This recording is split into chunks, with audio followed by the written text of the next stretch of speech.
Hello, good evening, and welcome to In My Shoes, hosted by Ground Zero Ministries. Glad you guys can be here tonight. We're going to have an awesome panel. This panel tonight, by the grace of God, we have amazing people joining us tonight. But before we get into it, let's have a word of prayer. Father, we just thank you for this opportunity, oh God. We thank you for all the very many blessings, oh God, that you have bestowed upon us. Father, we give you this moment, we give you this time, we give you this conversation and discussion. We ask, oh God, that you have your way in it. Have your way in our hearts, our mind. Father, let it breed change, oh God. Let this be a stepping stone to true, lasting reconciliation within our community and our nation. Father, we thank you and we give you all the glory. In Jesus' name we pray. Amen and amen. Okay, so this panel, In My Shoes, it was birthed from the injustices and the racism, things going on in our community today, in our nation today. Months ago, when we had the death of George Floyd, the Lord put this in our hearts to do something like this so we can come together as a community and discuss issues going on in our nation, in our community as a black community. The first panel that we had, we discussed the protests that were going on at that time. We discussed the social injustice, the black community, and we brought up voting. The second panel that we had some guests here as well. We had the police department here. We had a principal here from the education department, and we had a political commentator. And these people helped us understand a few things about the education system, about social justice, about the black community, voting, and Christianity. Now, this panel aims to bring reconciliation between the black community itself. There may be some misconceptions, there may be some stereotypes or some prejudice going on within our community as a whole, between Africans, between African Americans or black Americans.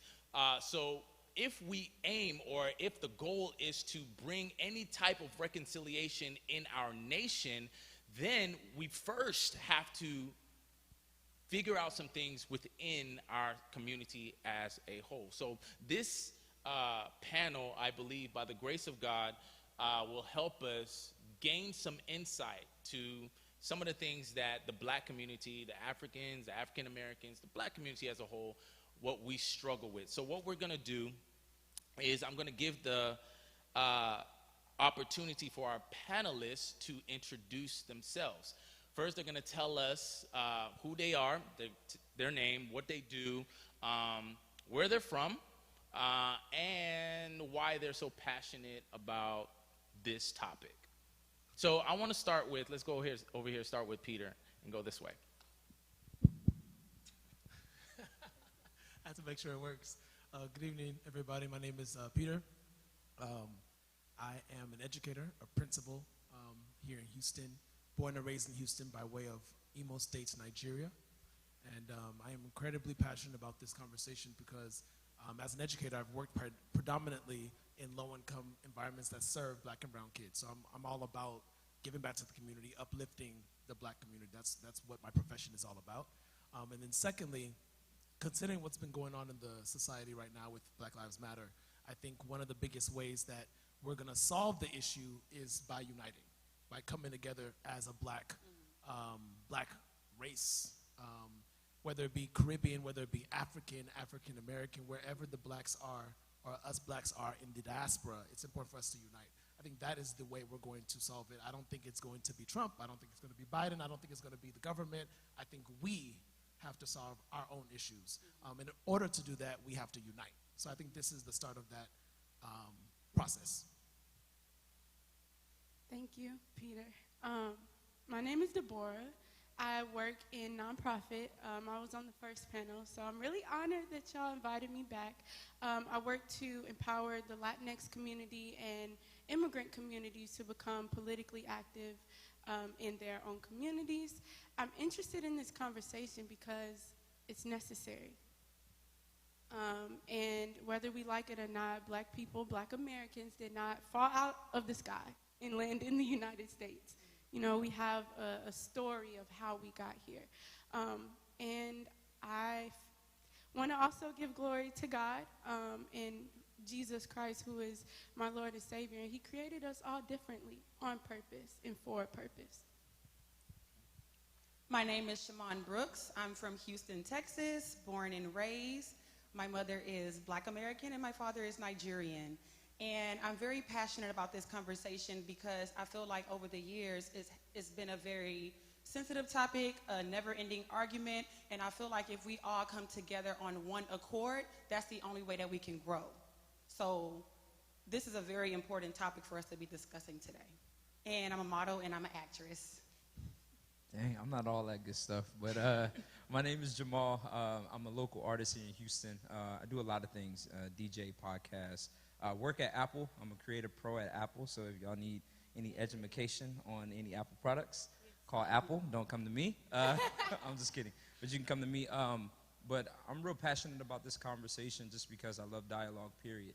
And I think a lot of times things are uncomfortable or awkward because no one wants to say anything about it. And I believe if we could say something about it, we could remove the element of something that's blocking us and actually get to a solution, which is all of us coming together, embracing our differences, because at the end of the day, like, you know, I'm African American. Like, I'm from New Orleans, one of the most Africanized cities in the nation, but I know nothing about Africa. I know nothing about that. I know no, you know, tongue or no anything. So I'm just excited to have this conversation and obviously learn more. I forgot to put my city on the map, too. I apologize. I'm from Kansas City, Missouri, so shout out to the 816. All right, cool. So if you're watching right now, we're streaming on all platforms. That's Instagram, Facebook, and YouTube. So whatever platform that you're on right now, if you could like and if you could share it with somebody and get this message out, we believe this is a very, very important topic and discussion. And you can have, or you can send in your questions. Whatever questions you have, no matter how raw they are, please send them. Please type them in, and when we have the opportunity, we will address them here on this platform. So let's get started. The first question I'm going to ask is to both parties, actually, and has to do with stereotypes. I guess let me tell you the stereotypes so you guys can follow along. The topics. I'm going to tell you guys the topics so you guys can follow along. First, we're going to hit stereotypes. Then we're going to talk about self-reflection. We're going to talk about identity crisis. We're going to talk about the history and community influence. So right now, the topic is stereotypes. So you can, whatever questions that you're asking or that you're typing in, that you're sending in, please have them be according to the topic that we're on at the moment, okay? So the first question that I will ask to both the Africans and the African Americans on this panel is, what stereotypes have you heard about one another? So those are the first two questions. So I guess I'm going to start with the Africans, right? What stereotypes have you heard about the African Americans? Tell us what you know. Don't be afraid. Now, this panel, like, we want to be as open and as real as we can, okay, in the house of God. So, as open and as real as we can. So, the stereotypes that you've heard about each one. As an African, what have you heard about the African American people? Or maybe growing up or something like that. Like, what have you heard or what have you experienced or what do you think? What is the stereotype that I'll start. So I think one of the stereotypes of African Americans is African Americans are lazy. African Americans don't want to work hard, don't value education, don't value opportunities, don't really care to advance much. In terms of relationships, African American women, typically, baby daddy, baby mama, both men and women, right? Baby daddy. There's a culture of not valuing relationships, not valuing marriage. I think it's seen as an American thing to not value kind of like a long-term commitment, partnership, etc. So there's a culture of like baby mama, baby daddy. That's also, I think, a stereotype I've also heard. Or at some point believed. Okay. Anybody else? Well, for me, I'm half and half. So I always find myself, hearing things from both sides. And basically a lot of what he's saying, black people, they don't like to work, they have babies out of wedlock, they're this, they're that, they're gangbangers, they sell drugs, but, I know that's not the case for all, but that's one of the Stereotypes that we hear about. Yeah. She just reminded me of others. So violent. They're violent. So Okay. violent, gangsters, they like to sag their pants. Dressing professionally is not really what they do. Hood, ghetto, dirty, bad, just when you think about anything negative, Yeah. It's Yeah.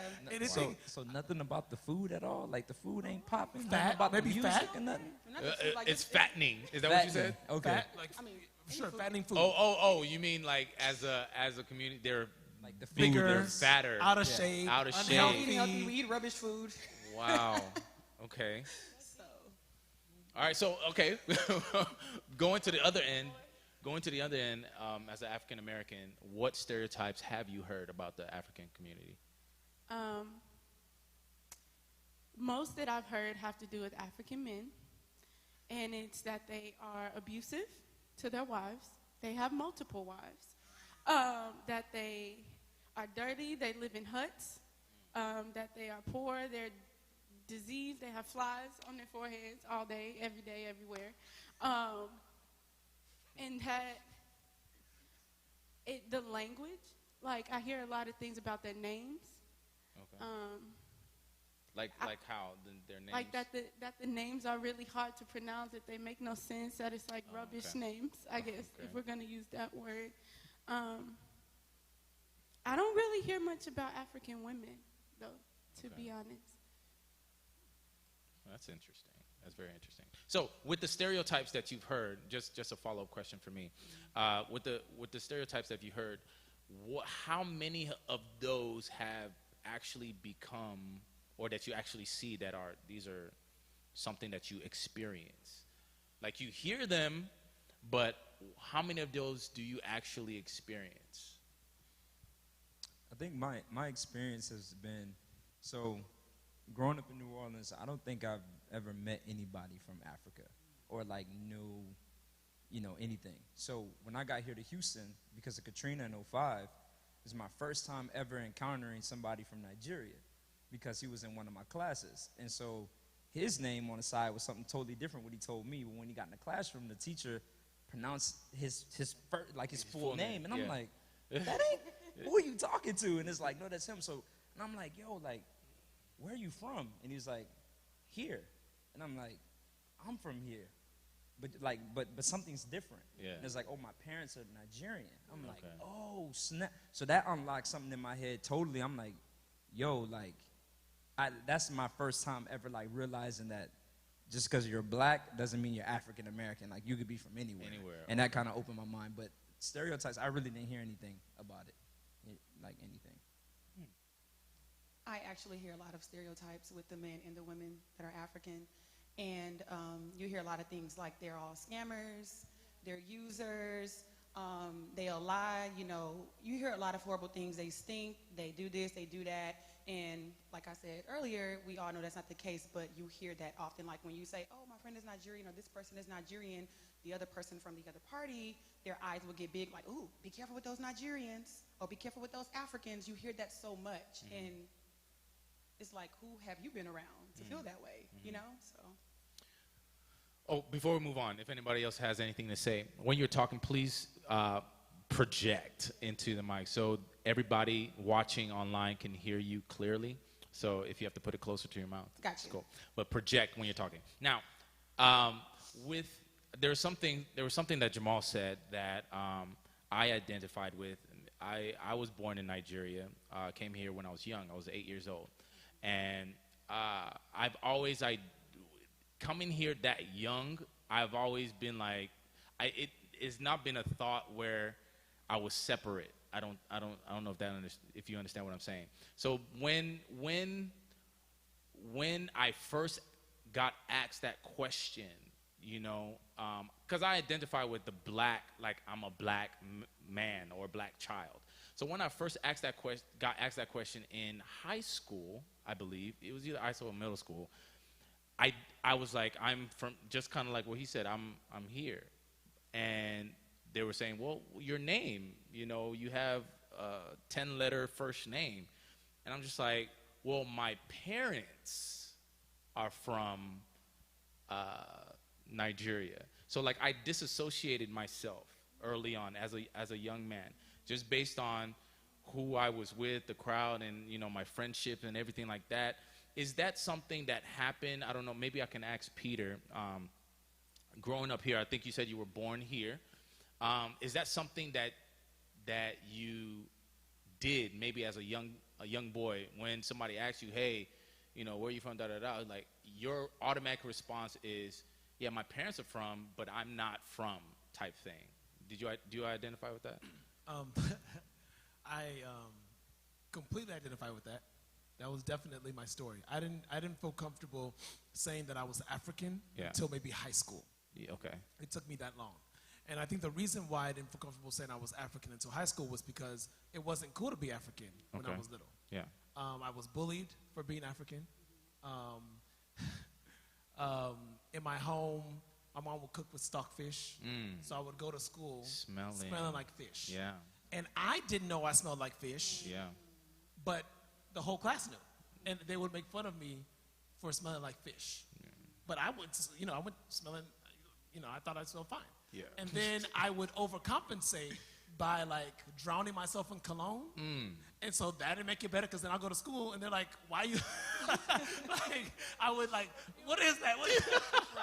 Because I would drown myself in cologne because I was wanting to smell good. Yeah. And so I definitely was not comfortable being African. I definitely was ashamed of being African because I was bullied for it. Yeah. So also, I was in high school. You just reminded me of something. In high school, and it's actually my next question. We used to have these rap sessions, battles and stuff. Yeah, with everybody flowing and stuff, right? With the pencils just bagging on the table during lunchtime or whatever. And this was the first time I ever heard the term African booty scratcher, right? The first time I've ever heard it was in high school. And this guy was like, you know, they were flowing, and it was a black American versus a African. And this guy was cold. Like, I would say his name here, but like, this guy was cold. Like, he was one of the coldest rappers that growing up, I was like, man, this guy can flow just off the top, you know? And everybody was like on him, like, yeah. And then when because the African American, he wasn't really saying anything whatsoever. But when he dropped the line, nothing but, you know, you're nothing but an African booty scratcher or something like that, the whole place erupted. Like, it went crazy. Like, he just killed them. So the question is, where did that term come from, and what does it mean? Probably from a white person or a person that's not, and I'm being like sincere, somebody from the outside looking in. Yeah. The thought of saying that wouldn't even cross my mind. Like I wouldn't be that creative to say, because at the end of the day, like, I could be talking to you or talking at you, but you look like me. So if you're scratching, if I'm calling you that, then they for sure calling us that. So that would be my assumption of where it come from. I'm pretty sure nobody was creative enough just to be like, you're black, you're African booty scratcher. Like, I don't even know where that would come from. Yeah, that was going to be my response as well. The only thing that I can concoct in my mind is the image that was portrayed of black people during slavery, and they likened us to monkeys. And so that is what I can, in my knowledge, I carve out as a potential source, because I was never taught that. I was never, Like, the only reason I know that exists is because my Nigerian friends have told me that's what they were called. And I think that the disassociation, all of us disassociate with Africanness because of slavery or because of the trauma that is the United States and Africa. So. It's interesting that you say that you feel, Jamal, Yeah. that it came from white people. When you say that, I immediately had a reaction because my experience has not been that white people have called me that. My experience is that black people have called me that. So that's my experience. And so it's interesting that you have that perspective because I believe that it came from blacks. I feel like there's a divide, there's a disconnect. I don't, as much as you like, oh no, we're one, we're not. I mean, my hope is that we can become one, but currently we're not one. And so growing up, there's always been this divide, and I was bullied growing up, and I was called African booty scratcher from people who looked like me. It wasn't from white people. It was from black people. Right. And what you saying that, because I agree with what you're saying, and that's been your experience. I'm from a place where all the crime that I've seen hasn't been white people versus, but it also hasn't been because you're black.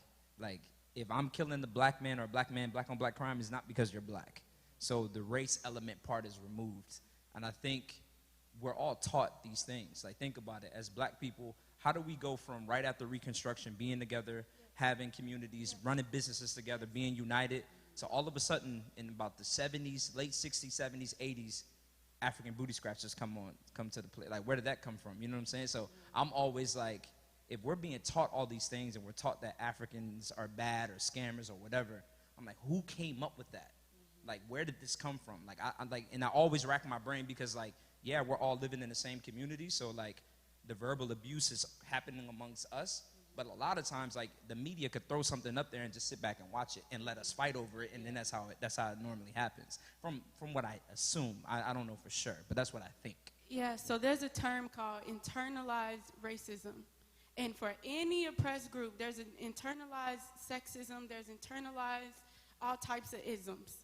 And so what happens is the oppressor teaches the oppressed to oppress each other. And so that's where the N-word comes in. Black on black crime only exists because the media created it. There's no white on white crime. Why we not ask that question? What? But these things are being orchestrated and taught to us. There's a reason why black people don't associate with being African. There's a reason, and it's not because we taught ourselves to do that. How did we get here? We are of African descent. So I want to apologize on behalf of African Americans who cannot represent themselves and tell you that I am sorry. We are sorry. Yeah, for sure. But I also want to tell you that just because we may have enacted it doesn't mean that we created it, if that makes sense. It's not We're a genuine doing what thought. we were taught to do. Yeah, like what she was saying, I think it has a lot to do with the schools and them not teaching about black history and educating people on where they're from, because I found myself a lot arguing with my classmates with the same skin color and everything, and we're going back and forth. I'm not African, you African. I'm like, okay, so you don't know your history. You haven't watched Roots, have you? Because it doesn't make any sense. Like, where do you think you come from? Do you think you just, like she said, do you think you just fell out the sky? Or you're African. Even if your name doesn't say you're African, you are African. You were brought here. Your ancestors were brought here on a slave ship. Wow. So. Wow. All right, so if you're just joining us, please like and share this feed. And also, you can send in your questions. We're receiving questions. And those that are here as well, if you have a question, please feel free to ask at any time pertaining to the topic that we're on. Right now, we're on stereotypes. Our next question comes in the form of this. We were just talking about like the biases. We just kind of threw that out there. Some biases, some distrust. Where did that come from, or when did that start? Are you speaking specifically about distrust between blacks? Like African Americans and Africans. Yes. 16, 14. So that's when between the community itself, like the biases and the distrust, you know, all the divide. When did that start? Why? I would say that that is a human thing, if I can be really honest with you. It has to do with pride. Tribalism existed before slavery. And I mean, it happened in heaven before earth was created. Like Satan is the originator of pride. He created pride. So it's really, that is really what it is. And, you know, once humans fell from grace, pride entered the picture. So you believe that one of us in the community, one side raised itself above the other, as far as we're better than. Okay. It has to be. I think from my experience, from what I've seen in the conversations that I've been able to have from my friends that are African, like from Africa, a lot of times, it comes to this, it's the picture that America has painted of black people, right? So if you're coming from Africa, you already have, you know, in your mind what African Americans are going to be like. So now you're just waiting to see if they fulfill that stereotype. You're waiting to see the hoodlum or the thug or the you know, the baby mama, baby daddy drama. Like, you're looking for that. And 9 times out of 10, when you're looking for something, you're going to find it. Like, if you're looking for the bad, you're going to find the bad. You'll overlook all the good, and I think a big element that's missing is understanding. No one is trying to look at and say, okay, let me understand you and you understand me. No one is saying that. Everyone's saying, like, well, you're a failure. Well, you don't understand this. Well, your name is this and da da da. And I'm like, yo, what are y'all fighting about? Like, what are we talking about? I guarantee, like, my mind opened up when I met, you know, Ogo years ago. And being able to be around his family. He's from Nigeria. And me understanding certain things. So I'm like, okay, now if I could think that an African woman is being rude, she's not being rude. Culturally, they just talk loud. So if they're talking loud, like I see it all the time in the Apple store. People are like, man, you got to handle that customer. She's rude. I'm like, she's not rude. You just don't understand culture. Yeah. And when I'm talking, they're like, man, how did you get her to do that? I'm like, I didn't get her to do nothing. I sat down and understand what she was telling me, and I responded. That's humility. Word. That is humility. That's good. That's good.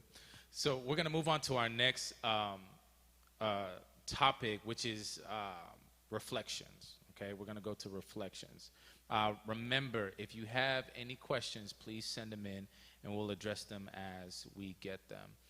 The next question we're going to be looking at is, when was the first time any of us here have experienced discrimination, and did it affect your friendships as a result of it? If you can remember, like, is there any time, or when was the first time you experienced that, and as a result of that, did it affect your friendships with each other? Like, do you mean discrimination from the other group, or just period? Yeah, between each other, as far as Africans and African Americans, because that's what we're talking about here today. That's every question that we're addressing is between the Africans and the African Americans. So discrimination between us. When was the first time you experienced that, and did it affect your relationships or your friendships after? Okay, so I had a lot of friends. Majority of my friends were Nigerian, went to school with them and everything. And some of them, their parents did not want them hanging around with black Americans. And obviously my name does not give me away as a Nigerian. So they don't know that I'm Nigerian, but I'm not about to sit here and prove myself for you to like me. So there was one situation that took place. It was when I was in high school. We had practice after school, and I needed a ride home. My mom was working late. I had no ride home. And so I asked my friend, I was like, hey, can I get a ride home? And she was like, my dad doesn't like black Americans. He's not going to give you a ride. I was like, girl, please, my mama do your mama hair. You know, I'm going to get a ride. I was so sure I was going to get a ride. Her dad pulls up. She gets in the car, and they left. I thought I was going to get a ride. I did not get a ride because her father does not like black Americans, and my name does not give me away as an African. So that was my experience. And she was my friend, but it's not her fault because that's what she's being taught in the house. So I can't be upset with her, you know, but it bothered me because I was like, this is crazy. We live in the same neighborhood. I couldn't get a ride home. So that was my experience. Africans are savage. But I mean, okay, does anybody else have an experience like that or Thank God similar? I haven't had, not that I know of, not like that I'm probably behind my back, but I don't know about that. Yeah. Nobody? I have had my Nigerian friends, or I'll say African, because there are some that are East African as well, speak pidgin around me, knowing that my ear is not accustomed to the dialect, and they won't translate. They'll just let me just be lost. And that, did it affect the friendships? I'm pretty vocal, so I'll bring it up and be like, that's not right. Yeah. But I'll say something about it, but it did make me feel isolated and just very visible. Can I ask why you were offended?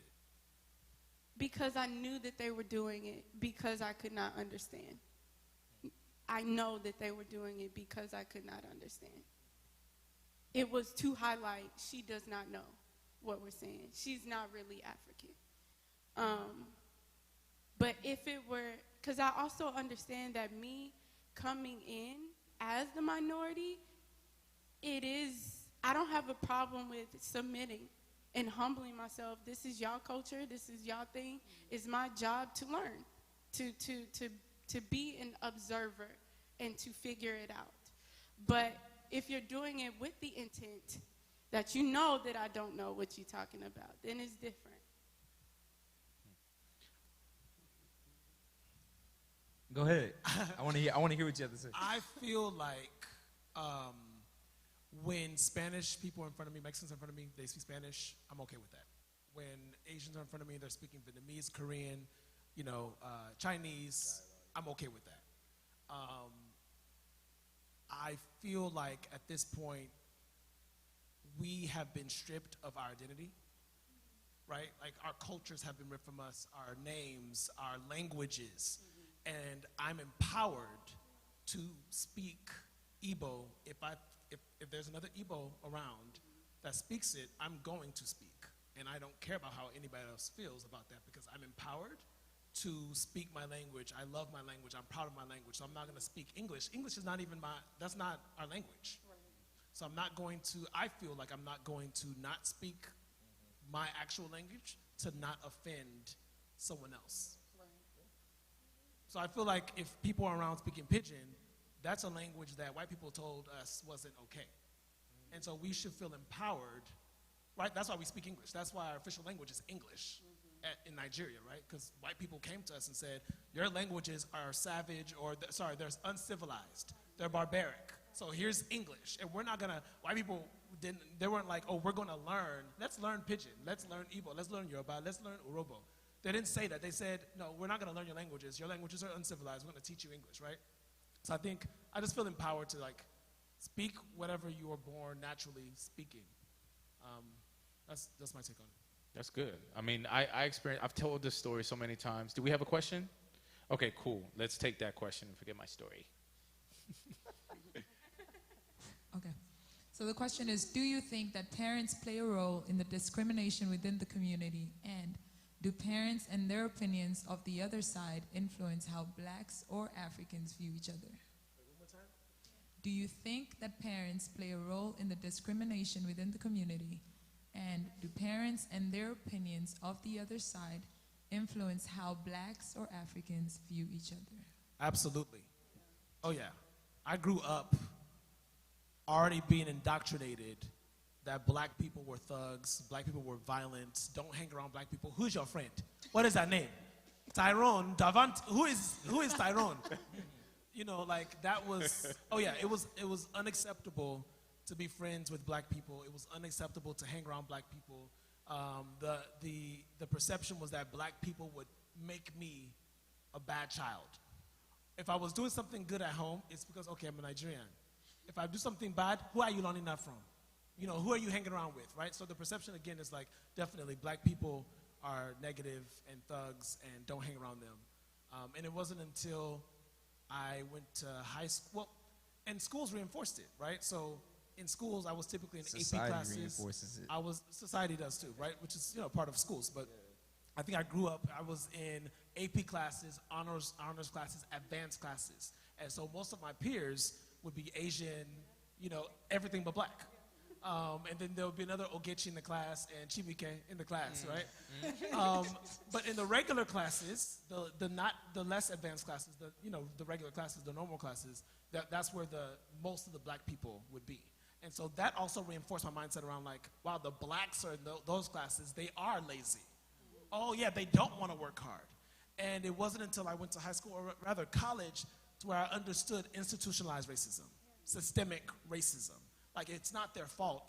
They're not choosing to be in these classes. Is that society has already deemed them to be this way, and it has created a system that perpetuates inequality and racism and discrimination. So, Okay, I guess this would be a good follow-up. It says, what can we do to get rid of the stereotypes we all have of each other, and should we discourage both groups from watching movies or shows that provide a false image of each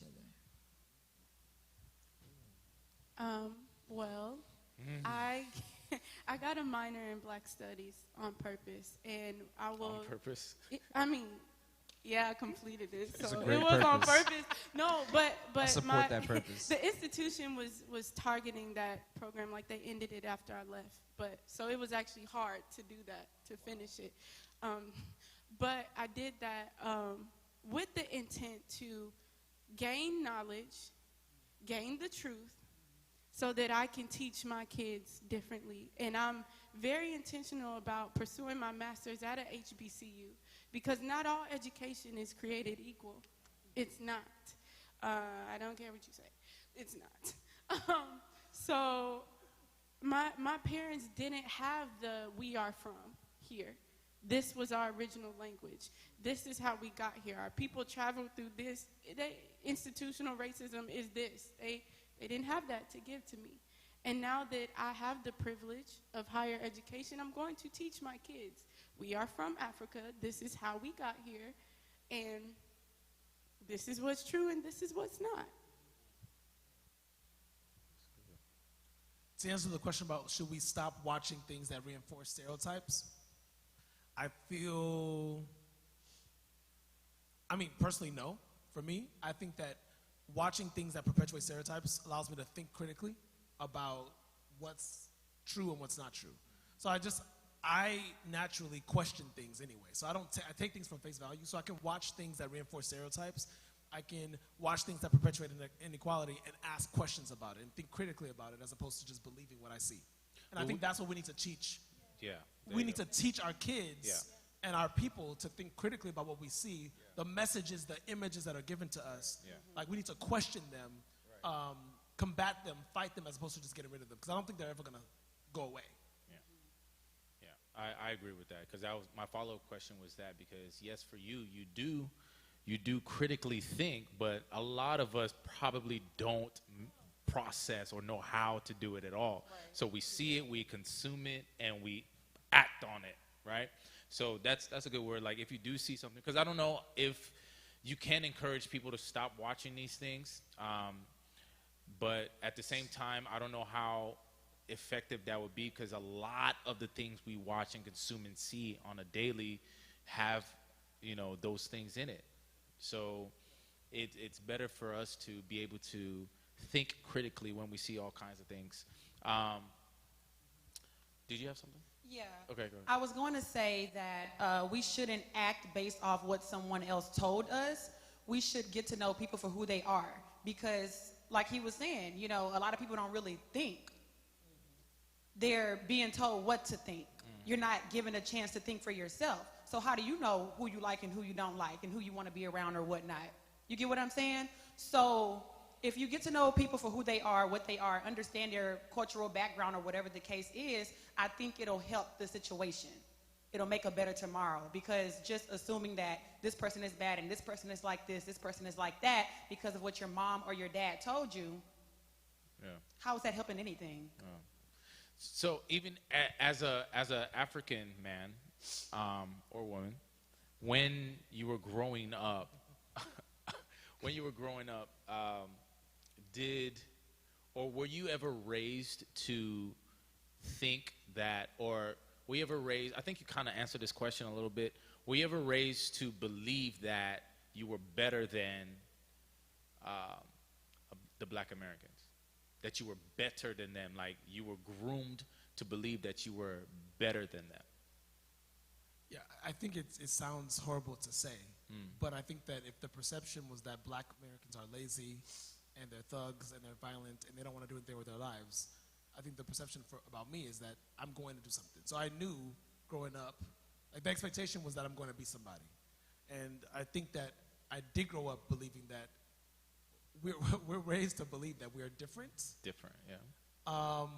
And better. Okay. That is perception. We're better. And not and better because and better. That was tough. And better because we want more. The perception is that we want more. We value advancement. We value education. We value degrees, etc. So. Okay, even growing up, for the both sides, right? Growing up, did all of these things affect who you date?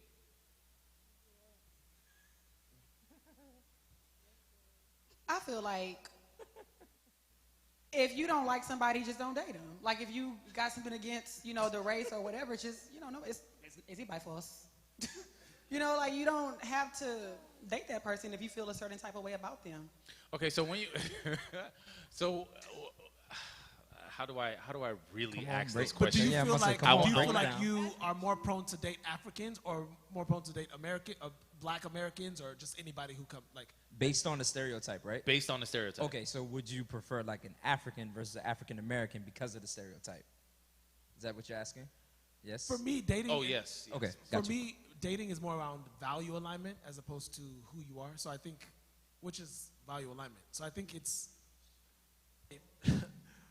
maybe Nigerians because Nigeria values. The perception is that values are the values are more aligned. Yeah, there's like an understanding. Like I can't foresee like an African American woman being like, oh, I'm all submerged in the African culture, like I know about. I'm like, you don't know anything. If they don't, if they don't know. But if you do know, then I get it. So you're like, so even if she was African American, if she's still aligned with your values, which are pretty strong in your root, in your heritage, or where you're from, then like that's a yes. So were any of us forced into a particular to go a particular way in like dating or marriage? You were Auntie, use your mic. I want to think about my thoughts first before I get into the mic and project it into the world. Cancel culture real, man. I'm trying not to get canceled over here. No, but I guess as I got older, especially college, and I went through a phase where I was, and I, real black power, commit all of that. We thank you for the deliverance, Father. But yeah, I was super radical, and I was just like, I'm gonna be with an African man. I have to. My kids have to be blacker than me. Huh? What does that even mean?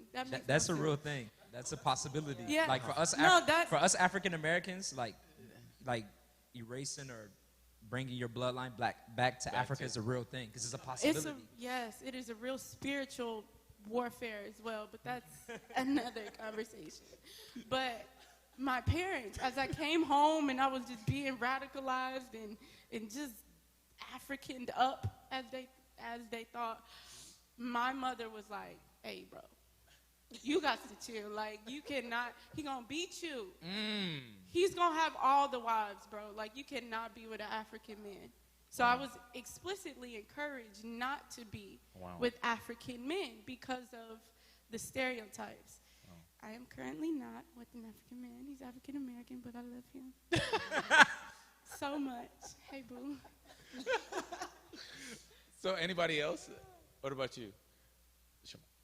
Oh, I feel like it's all based off like the mindset and things like that. And you know, once you see like how they think and how they move, you know, then that's how you know if the person is for you. Because you can't just say, oh, because this person is African, oh, because this person is black. No, it don't work like that. Because what if you do get the dream guy, like from the outside image? No, I mean like, did your folks like, or your dad is African, Nigerian, yes, Igbo. and your mom is Black Black American. American. So in that, like, are you encouraged? Like, do they? Nah, So it's just anybody. it was nah. See that. Nah, I didn't have those problems. Is it that you just decided not to have the problems, or they're just No, it was never. brought up? It They was never brought brought up like, oh, don't bring no such and such home. I never had that problem. Okay. So Okay. Cool. Follow question. Did the prejudice between African and African Americans affect, no, I just read that. When slavery was brought up, does the history of slavery affect any of us here emotionally? Like, Absolutely. especially, I guess maybe I should throw this even more to the African side.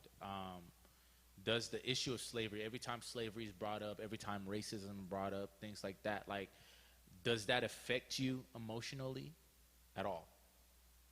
Do you identify with it? growing up, my mother, like, she made us learn about slavery and things like that because, like I said earlier, it wasn't being taught in schools. So when Roots came on and all this stuff was showing on television, she made us sit down and watch it, and she sat there and she educated us on it because, you know, if she didn't do that, we'll be at school in our history classes, and we'll just be lost. So, you know, seeing the things that our people went through, our ancestors went through, is very painful because, like, wow, our people were really treated like animals, and they went through a lot for us to be where we are today. You know, so definitely it affected a lot of people because it's not something easy to look at or hear about. Yeah. Do we have a question from online? I'm sorry. It's a different topic. So I will say one thing. The first joke I've ever heard from an African American was, what did Chris say? He said, Called him out. well, I ain't gonna say his last name. But he was like, blah, blah, blah, blah. Y'all just got caught. He was like, it's y'all fault because y'all got caught. And I sat there and I was like, oh, dang. So he was saying like the joke was in the terms of like African American, like your African people got caught and brought over here. My people didn't. So it's like we survived and you didn't. That was like one of the most heaviest things I think I heard when I was like 17. But it really didn't dawn on me until like I turned like 22. And I was like, because it always stuck with me because I was like, nah, that ain't. Because then you hear like, well, Africans sold Africans into slavery. You hear all this other stuff. So like you're just trying to figure out like the, you know, your way in all of this. Because like one thing I can say, like one of my best friends, he's Ghanaian. He knows he's from Ghana. I don't know where I'm from. Like, but he knows where he's from. So I'm like, the weight of slavery like took my name away from me, but you still have yours. Yeah. So now to hear that joke or the reason why you don't have your name is because your people were weak and y'all got caught. So that's how like I internalized it. Wow. If I can, in love, challenge, especially West Africans, because so many of us come from West Africa, to think about how did slavery impact the continent after we left? There's a huge hole in the continent now. Millions of people were exported in the idea that it just stops there, that people that were left on the continent were not affected by that.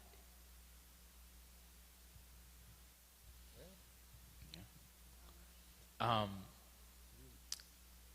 have a question here. I'm gonna ask Jamal. Do you have another question? Okay, can we hear it? I'm going to read it as I guess, as a statement, the way it's written out, and you guys can interpret it. But for the Africans, it says, I don't think many of them understand racism, Jim Crow, the Jim Crow laws, etc., which could be a reason why they, Africans, don't understand the plight of African Americans.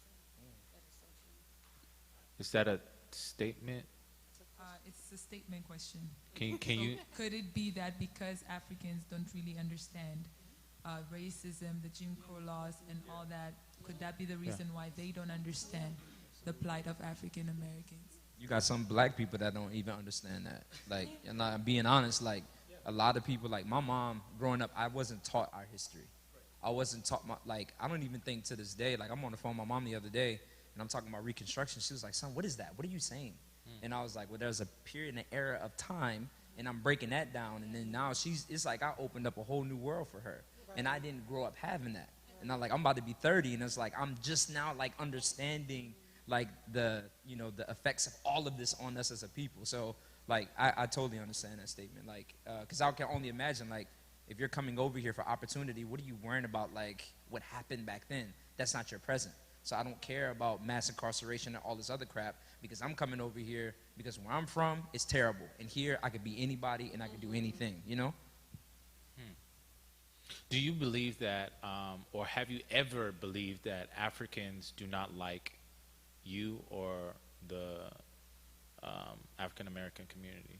Oh, yeah, for sure. And I think, like, I mean, obviously, like, being in Houston, like, changed my life. It opened my eyes to so many things just because it's so diverse here, and so many ethnicities and so many backgrounds. Like, not only do you have people from Africa, but they're from all parts of Africa. So you can't just be like, oh, Nigerian is this. It's like, well, I'm not Nigerian. I'm Tanzanian, so I don't know what you're talking about. So now you have to, like, oh, what is that? Like, you got to study on that. But I think, and I believe me and you had this conversation, and I was saying, like, it was crazy to me when I got here that, okay, you got to deal with white people not liking you.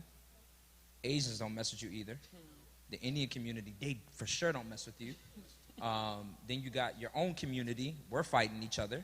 And then you got Africans that don't like you. So I'm like, who in the world, like, likes me in this thing? Man. Like, so another form of tribalism happened. You're like, and this my four and no more. I don't care if you look like me. I don't care what you look like.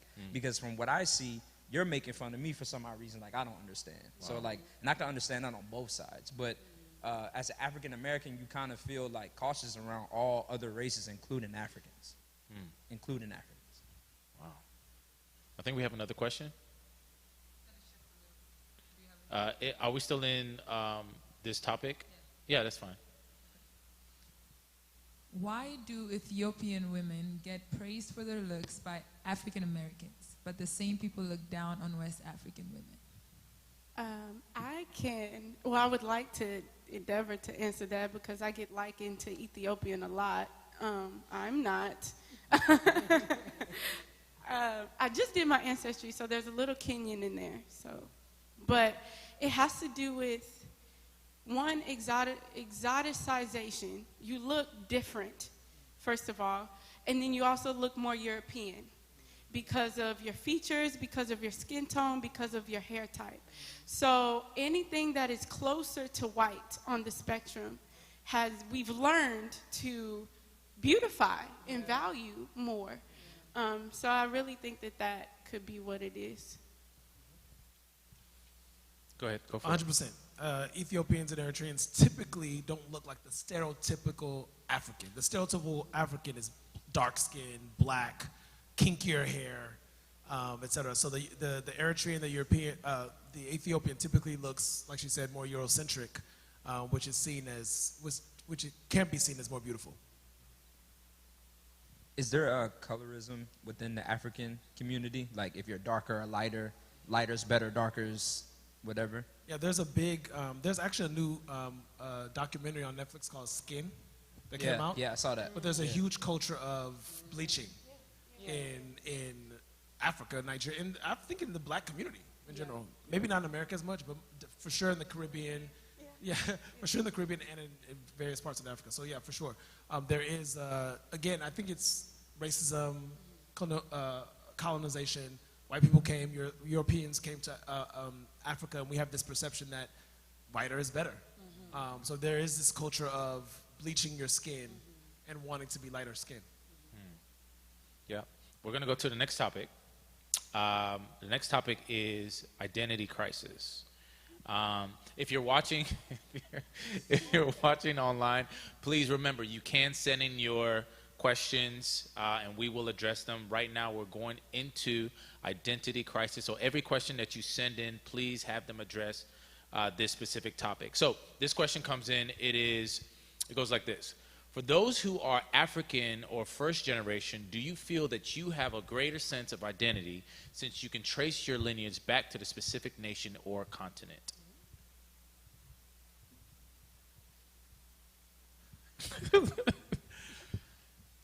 Yeah, for sure. I definitely feel like I have a greater sense of identity. Just like Jamal was saying, he doesn't know where he's from. I can identify the village that I'm from, the village my father comes from, the village my mom comes from.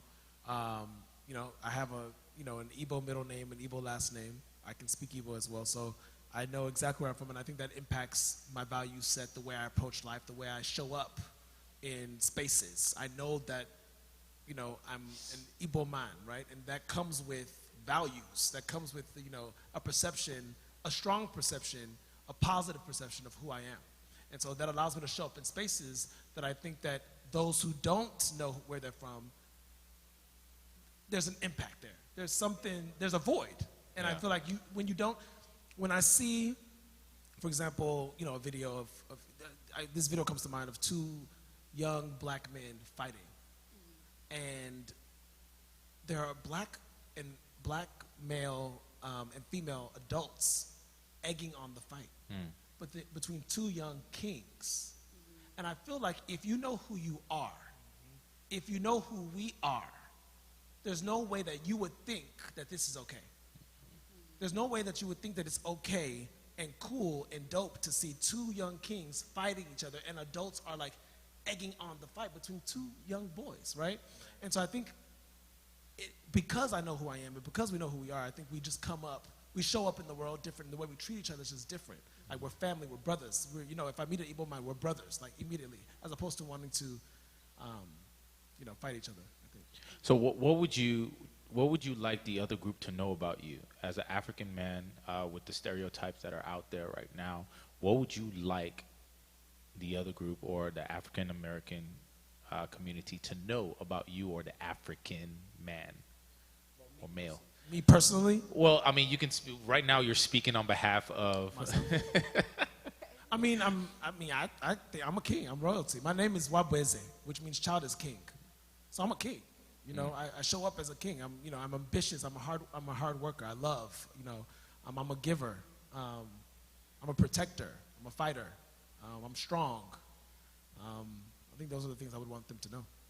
What about some misconceptions that we have? For example, from the black community, what are some misconceptions that we have or maybe other people have about the black community, about the African American community that you would like to clear up that it's not true? Is there anything? Almost everything you see in the media. But I think our creativity got shot a lot. If you think about what we were able to do when we got to this country, on top of everything that was pushed in our face, all the obstacles you had to overcome, you had the whole nation. This government is against you. The government is against you. This is not like just the regular people. The government is against you, right? And you come here and then you create. Like, one of my favorite things that black people created, obviously, that I love the most is hip-hop. And the reason why I like that is because it's your expression of what's going on, and I can't tell you nothing about it. I can't go up to NWA and say, hey, you can't make this music. Why? This is what's happening in my community. So what are you trying to tell me? Like, and it goes beyond that, because one of my buddies, he's Ghanaian, but he lives in Canada, and we were talking. We had a conversation, and I'm gonna bring this back. And he was telling me the importance to them that they're taught as kids is to save money to buy property, right? And I was like, that's so funny, because here in America, I'm taught to either make it playing basketball or football or on a microphone rapping in some kind of way. Those are my only two way out. But even when I think about that, that's not the only two ways out, but that's the way out that us as black people have made popular and more prominent. Is like, we can do this. the creativity of a black person. Like when I look at somebody who owns their own and have their own, and you're black, and I'm like, you created that out of nothing because you had nothing to build upon. Like if you go all the way back, obviously, but misconceptions that I would like for people to break is like, you know, your creativity, you shouldn't be ashamed of it in any kind of way that it's coming out of you. Like that's the one thing that they try to suppress, but that's the one thing they want to attach their name on to get the money from it. You know what I'm saying? So. I would like to echo what he said. One, the fact that we survived, like literally are still breathing people. Like the Middle Passage, only 50% of the slaves made it. 50%. So we are the cream of the crop. We descend from the strongest, survival of the fittest. They were the fittest. Secondly, he said what I was going to say as far as our ability to create under pressure. The Harlem Renaissance. What? Like we created a hybrid culture that the world consumes. The world consumed. And is going to consume forever. And then number 3 is our ability to always be in front of the game, ahead of the curve. We are proprietary in everything that we do. And also, I don't know how 400 years of free labor can translate to lazy. Breaking backs. Capitalism, literally capitalism is a global phenomenon because of the slave trade, because of African people in the Caribbean and the United States.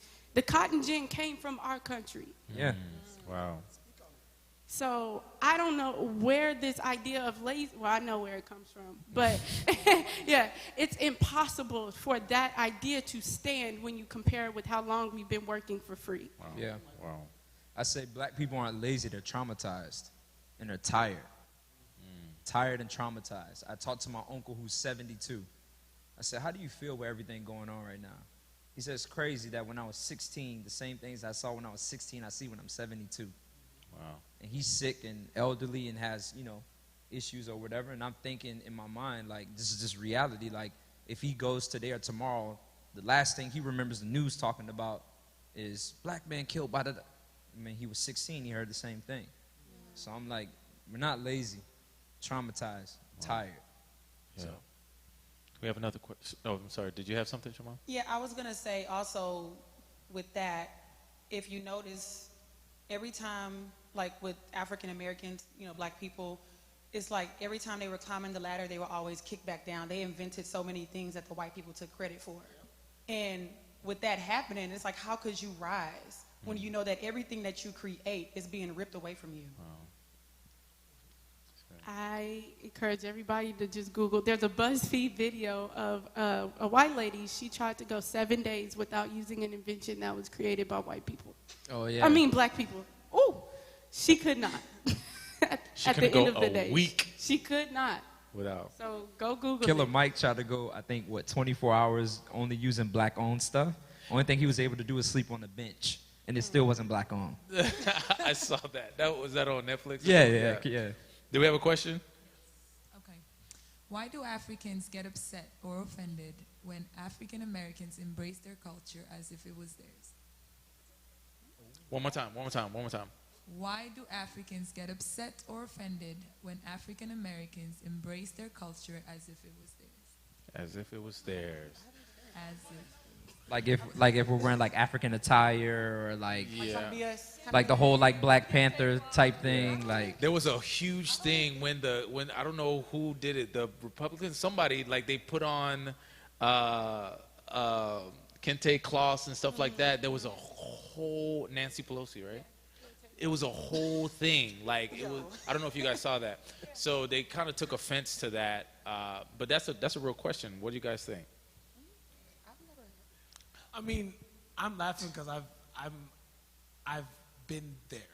Okay. So a friend was, I think for me, the anger comes when you wear it and you don't understand.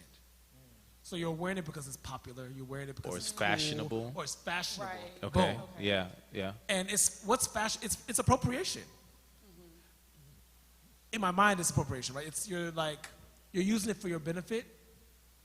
It looks cool, but you don't really know what it means. You don't know where it comes from. You don't know the history. You don't understand it, but you think it's cool.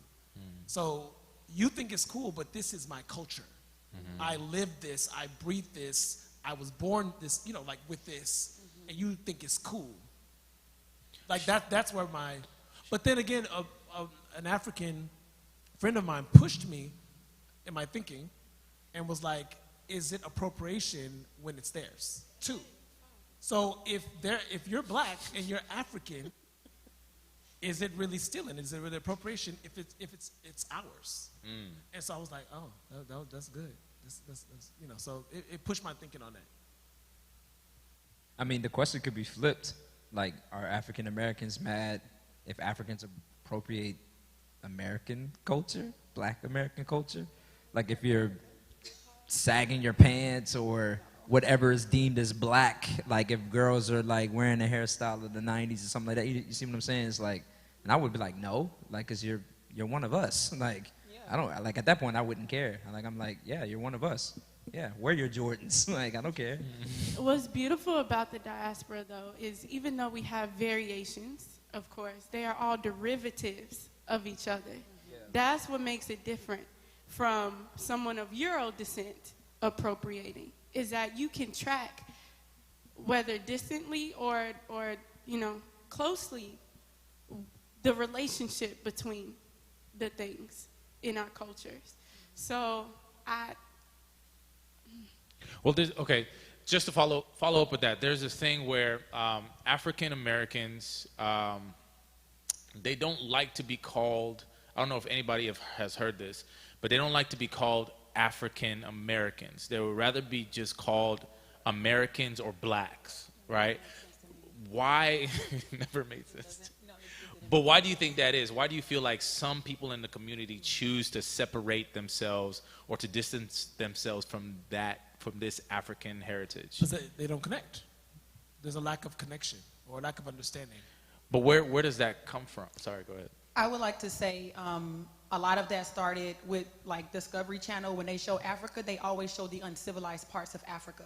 And so when someone is being called an African, and they're like, oh no, I'm black, I'm just American, it draws back to looking at the naked people that are running wild and stuff on Discovery Channel, because that's what they want us to view Africa as. If you've never been there, you won't know. But that's, yeah. I want to push a little bit. I don't think that they want to show the uncivilized part of Africa. They just don't show a complete Africa. Okay. Because there are Africans who do live in huts. My grandmother, when I visited in '94, her rapa was on her waist, her breasts were out. And it was okay. And she, Mwambia, and she put my head, I was in her breast, like, and it held me. And I was, okay, grandma, like, that's just what it is. I mean, but that's culture, that's what it is. And so there is Africa that looks that way. Yes. But that's all they show. Yes. And I think black people don't connect to that. But then if they see Victoria Island, if they see cities that we have, the mansions that we have, right? Exactly. They just don't see that part of Africa. Yeah. I would argue that it's a coping mechanism for trauma. There's like an ethnic bastardization that African Americans experience where we don't know. And so in order to solve for that, it's like if you don't know who your parents are, like if you grow up with one parent and you don't know who your mother is or your father is, you're not going to identify with that parent. So in order to solve for the missing variable, something has to be put there. So we cope and we say, I don't know what that is, so I'm just going to continue life without it. It wasn't here before, I don't need it now. So in my case, I was a very curious child. My mother, who is Black American, she's the one that raised me. My father, he was absent my entire life. But because I was curious, I did research. I know his name, so I reached out. I found my family in Africa. We communicate all the time. I found my siblings on social media. So, yeah, if you're curious and you really want to know who you are, you're going to find out. Outside of ancestry, like I ask questions, that's how I know who I am. That's crazy, because you have the direct link via your father. Our direct link I don't know where that's at. Like, if that Exactly. makes any sense. So I think I really can't speak like on people who believe in that, because I just believe, like, I mean, I know, like, I'm not gonna allow like America to take the African off my name. Like, that's where you came and got me from. Like, so don't take that off. But I understand, like, now we have Africans that are here, free will, trying to do things, and I'm like, brother, like, I'm not trying to say that I'm African and all this, but I know I come from there, so I'm not gonna walk around repping it like crazy. But like, I know that's a piece of me, if that makes any sense. But Peter said it like right dead on. Like, if I can't identify with it, like, I'm not gonna claim it. Like, I just can't. Like, I just can't, because there's no connection point for me personally. Okay, so this kind of follows up with that, but for Africans, and this is from a first generation African. Not being African enough for the Africans, and not being African American enough for African Americans, where do you fit in?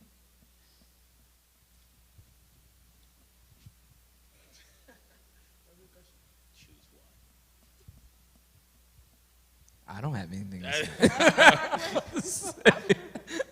I feel like I fit in on both sides because I know who I am, I know where I come from, and I can relate on both ends. So I don't have those problems. I can understand the language, I'm not fluent with speaking it, but like if I'm around a bunch of Nigerians, I can relate. If I'm around Black Americans, I can relate. So there's like, I don't feel like I'm excluded from them when I'm around them because I know who I am, I know where I come from. So, I mean, should we view each other as is a question, and I think it connects. Should we view each other, Africans and Black Americans? Should we view each other as a collective group? Because depending on what the answer to this question is, I think that will help whatever young man or whoever sent in that question. Do we view each other as one group or a collective group? And if we don't, why?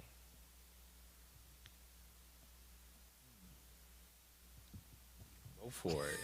Go for I it. just don't want to talk too much. Go for it. You're on the panel. You got the mic? I know. That's what we're here to do. The term diaspora, when I learned it, changed everything for me. Because one, So it what is played- that?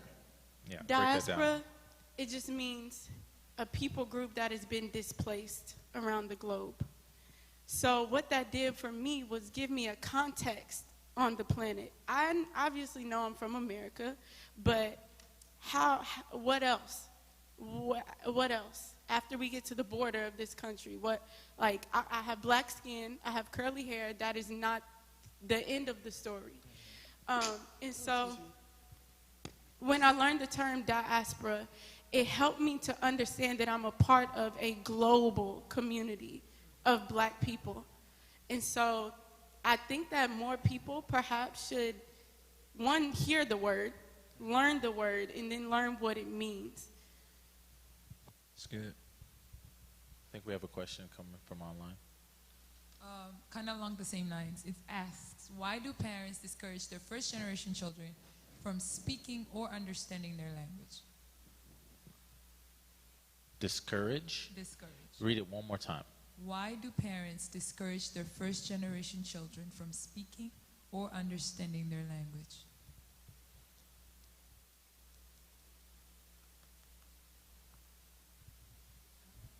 Let's say, Anyone? why do some parents?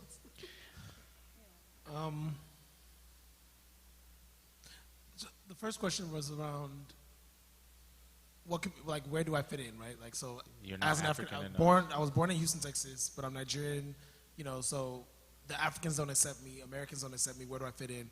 I think to answer that question quickly, I just think just find where you fit in. So if this there are Africans that I don't fit in with, and that's okay. And there are Americans I might not fit in with, but like where is I have American friends, I have black friends, I have African friends. So like just find your community, find where you fit in. And I feel like I've found that for myself. And then so the question was why don't our parents teach first generation Africans their language? Or why do they discourage them from learning and speaking their language?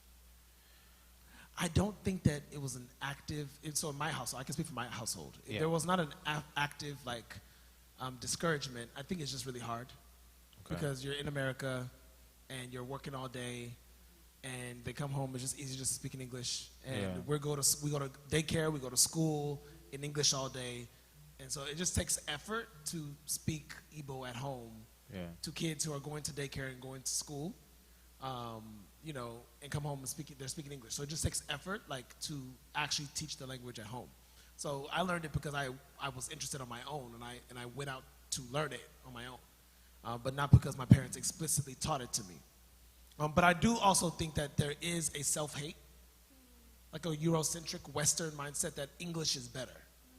I mean, you'll find Igbos in Igbo land in Nigeria that don't speak Igbo. You'll find, you know, and so I think it's this perception that white is better, American is better, English is better, which I think comes, you know, from this element of like self-hate, which is why I made it a point to want to learn my language, because we've been taught that it's not good for so long, that it's uncivilized, that, you know, if you speak Igbo, you're bush. But no, like, you can speak Igbo and be beautiful and be royalty and be smart and educated, right? And so I make it a point to speak Igbo when I can, because it's who I am, you know? That's good. Following up, next question, what we're going to ask is, there's this term, akata, right? So it's not, I want to make this clear, it's not an African term, it's more of a Nigerian term, right? But I guess it's becoming like a mainstream thing. Yeah, so she said something, you guys just didn't hear it. Where did this term come from? What does it mean, and where did this term come from? Anybody? Well, to the Africans. This is my first time hearing it, so It's your first time hearing it. teach me. I've been called a kata before. No, never. I don't even know what that is. No. I've been called a kata before, so. Do you know what akata means? Yes. What does it mean? I've been told that it means like stray dog. A stray animal. Yeah. Wild People cat. walking around calling people wild cats? A wild animal. Some kind of wild animal. Wild, Yeah, wild animal, yeah. So if I'm a wild lion, can I like take that as a positive thing? Yeah. It's negative. It's not. It's not a positive thing. Derogatory Nothing, way. nothing. Oh, it's a derogatory it's period. not a Okay. compliment. So you can't like take it like how we took the N word back. You can't take that. It's No. Well, we don't want that. Explain We it. don't want that. Explain what it means. I mean, I don't know what it means, but I just know it's negative. So if we Yeah. say, oh, they're akata, it's just like we're speaking for black Americans. Like, typically, Africans, or Nigerians will use the term akata in a derogatory way. Yes. Okay, so it's being So- used towards black people. Yeah. It's Okay. used towards black people to Okay. identify black people as African American. So you're akata. I'm not saying you're akata, but that's what. That's what That's they'll how say. they use it, yeah. I don't know what it means, so if I and was it's called neg- that, I'd probably be like, It's not positive. It's It's not more- something you want to be called. Yes, it's not positive. It's more of a like the wild animal, wild cat. Like you're wild in a sense where you've strayed away and you don't know where your home is. You know, it's so like dehumanizing. yeah, so they call you akata, like, oh, you're just this, you're African, yeah, but you're an African that's lost. You're gone away. You've strayed away from home, strayed away from your roots. You don't know where you come from. Yeah. Akata, like you're just Dang. out there, you know. And that's hard. So Harsh. that's But when the word is being used, like, you know, for the people that don't know, some Nigerians would say, no, it just means black American. No, it doesn't mean, no, don't believe that. I'm sorry. Anytime the word akata is being used, just know it is not a compliment. They're saying something, even if they're speaking their language, just know if that akata word is being used, they're probably not saying anything good about you. And some people that I know, they're like in my age range, they use it and they just really don't know the meaning of it. They use it because they heard their parents use it. And it's been said repeatedly, you know, in their household. So when they're using it, it may not be an insult, but you who know the meaning of the word, you're going to take it as an insult. I mean, I think that's the meaning of it. If I use it, it's not to be derogatory. So if I'm going out to eat and, you know, I'm with Nigerians and I say, oh, my friend is coming. Oh, you know, are they Nigerian? Oh, no, they're Akata. They're American. So I'm not saying it to be derogatory. I'm just saying they're American. Now, the meaning may have come from a place of negativity, but I don't use it in that way. So it's like the N It's word. like the N word. Y'all just run around saying ends all the I- time. I Oh, that's think, my you know, end. Oh, that's my kata. So I don't think that. Oh, I don't think Americans should be. My name is insulted. Jamal, and I do not know what I just said. So I mean, I guess we can flip it. Yeah. I think it really depends on the context Yes. because it can be used in a negative, just like the word. It can be used in a negative way. Yeah, that's what I'm saying. Like some people use it and they don't mean anything bad about it. They're just using it because that's the word they've been, told throughout their life. And I feel like it's more of the older generation that used it and they just didn't mean anything good about it anytime they used the word. It's our aunties and our uncles that use that word and just know they don't mean anything good by it. So you think it's dying out? Nah. I don't think it's dying out, but I think it's evolving. Okay, Maybe it's evolving. it's evolving. The, Okay. the meaning. Have you ever been called an akata? Have you personally? I can't recall. I have. Like me, that I was born in Nigeria, whatever the case may be, came here. I have been called an akata, and it wasn't in the, it's just akata boy. No, it's like it was derogatory. Like, yeah, like I don't know if they didn't know I was Nigerian, but By a Nigerian? I'm sorry. A Nigerian called you Akata? Yes. Okay. But I guess, how were you acting? Were you acting Oh, like so a it's black because of American? the way I was acting. How were So you acting? it Well, merited if you were them behaving, calling me. Were you behaving? Oh my God. But I can see why they would do that if you were acting in a negative way. But wait, so you can only call like black people that? Like you can't say that about other people? Now, if you can say it about other people, then I'm cool with it. But if you can only say it about black people, then we got a problem. Okay. They got a name No. for every different race, but I do. Go ahead. No. Finish it. Go ahead. Finish it. I forgot what I was gonna say. I don't know. I think akata is. Please correct me if I'm wrong. It's for black people. I don't think we Okay. use This is the my word. first time ever hearing this. So I mean, if you were acting if you had poor behavior, if you had sagging pants, if you had a really tall T-shirt, if you're wearing, Jordans, and you're like I would say, you look Akata. No, you said I wouldn't say that, but no. Look at I would what say you you just look said. like LL Cool You J. look like akata. That's what you just look said. Akata. You didn't call me. You didn't straight up say akata boy. You didn't call me that. You said But I you can see look somebody like doing one. that. Okay. But I will say I have some friends, that live here in Houston. They would go back and visit Nigeria, and the people in Nigeria would call them Akata because they live in America. So that's another difference, with it too. They So just call them that that's where because I'm they came coming from from. America. That's where I'm coming from. Yeah. So if I was to go back home now today, as I am, how I speak and everything like that, I believe straight up, I would be called akata. Yeah.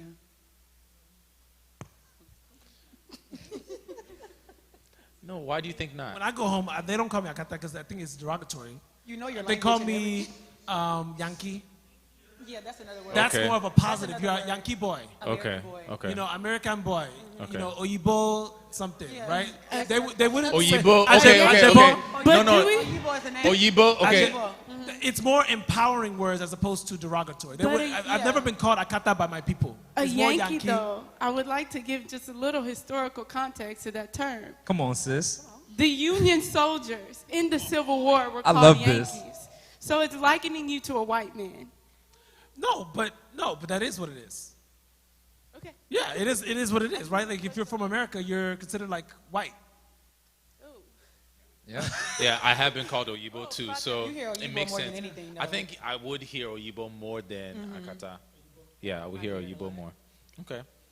Now remember, guys, you that are watching, or even those that are here, please, if you have a question, please feel free either tell somebody to read it out for you, or you can come up and ask your question yourself. Also, if you're online, you can send in your question, type it up, and we will read it here and address it.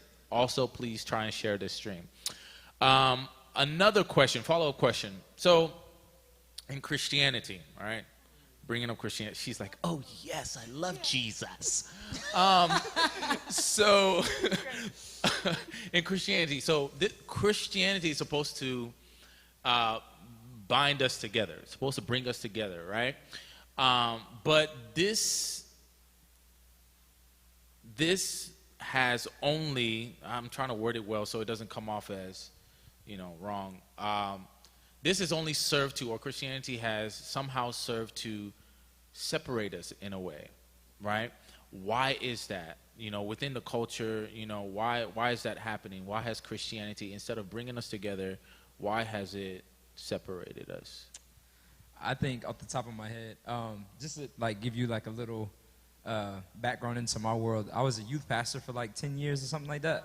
I did that for a while. So this talking about this kind of relates. I'm not youth pastoring anymore, not for any ill intent, but I'm just like on a journey of like discovering like what I stand on, what I believe, because I've been taught to think a certain way for a long time, and then you break away and you're kind of like, wait, why do you do that? Why do you do this? And I think it simply boils down to somebody believed that they were better than somebody else. Because there's no way for you, if we all say we heard from God, who's lying? There's no way for me to justify that unless I see your actions later on down the road, or I see something manifest itself into something bad. But if you're coming over from another country and you have guns, you have money, and you're saying, hey, God is telling me to tell you to give me your land. And then you're like, huh? Give me your land. And then you give them money and guns and all this stuff. You start killing them. What are they going to do? They're not going to do anything. They're just going to get overtaken. So I think like Christianity creates elitism. That's what it does. Because you could say that I live holy because look what I do, and you don't because look at what you do. So now you have everybody pointing the fingers at each other. So it's easier to say, all right, us over here, we going to off them over there because we believe this and they don't. It's like, all right, yeah, let's do it. So I believe like whenever you bring God and Jesus, something that's unknown that people can't explain, into a picture, you could use it at your will. I went through a similar journey. I have the markings on my body to signify my testimony to the world. There's a difference in the Christ and Christianity. Christianity is the human systems that have been created, the statutes that have been created. Even Jesus himself had issues with the Pharisees, which were the religious people of the time. So when you really get into the book and really analyze who he was as God incarnate on earth, who he was, not who this country or this government said that he was. Learn him from how he described himself in the book. But also, when you really learn about why he came, his word says that he came to set the captives free. Does that look like anything that we saw Europe do with his image? No. So that's how you know automatically that that is a human problem, not necessarily a Christ problem. When you look at the image of Christ that has been pervaded throughout the planet and you compare it with what the word says that he was born into, when he was born, how he looked, how we're going to see him when we get into heaven, he was a brown man. He was a Jew. He was born in what is modern day Palestine. So it's like just with anything else, we have to learn the truth for ourselves. He says, seek and you shall find. The thing that's different from Christianity is from the Christ and other deities. One, he said that greater things you will do after I leave. So there should be signs and wonders that follow our shadows for those who have his spirit inside of him. So there should be physical evidence, always, healing, deliverance. Those things, it says that he took stripes for our healing. That should be a thing that is demonstrated. So it is measurable, concrete evidence, measurable. You can see it with your eyes. And two, there is no other deity that came from their place of residence, their heavenly place, to take the place of the people, to die on their behalf, and then rose again. There is not another one. True. And so I have an ankh tattooed on my arm. I went through a phase where I traded salvation on the same journey of trying to find my ethnic truth. And the enemy has done a great job of offering substitutions for the truth on that same journey. But I want to encourage you to challenge God. He said to try him. It says in his word that you can seek and you shall find. Ask him to demonstrate himself to you. He's the only God that has physical evidence for his existence. Amen. Praise God. Yeah. Praise God. Church. Amen. We're going to move on to the next topic. I'm not coming for you, though. No, absolutely not. No, I that was love it all. I wonderful. love it all. We're going to go into our history very quickly. Historically, what does slavery mean to mainland Africans? Historically.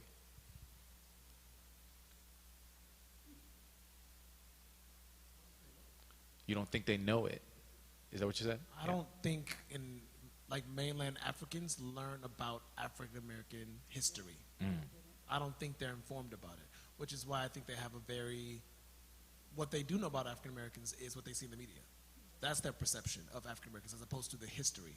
So I think they can say these ill things about African Americans because they don't really know the history. Yeah. So I think that kind of answers this question, this follow-up. I don't know. Did you have something? No. I think this kind of answers this follow-up question is, do Africans resonate with the plight of African Americans for over 400 years of oppression? Do you think that resonates with them at all? No. I don't think so. My friend, he's here right now. He's from Ghana. So he told me his dad's story, which is crazy,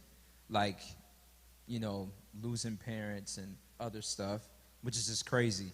But then when he got here to America, he just kept pressing it now like they're well off, right? But he was telling me, even his dad was telling me, is like, there's no excuse. Cause in his brain he didn't see excuse, but I will understand that because you're coming into a situation that's kind of chaotic and you don't know why it's chaotic, but you see different ethnic groups going at it, but you still strive going forward and you're just seeing prosperity. Of course you got hardships and stuff, but you're still prospering. Mm-hmm. So you're like, why are they not prospering and I'm prospering?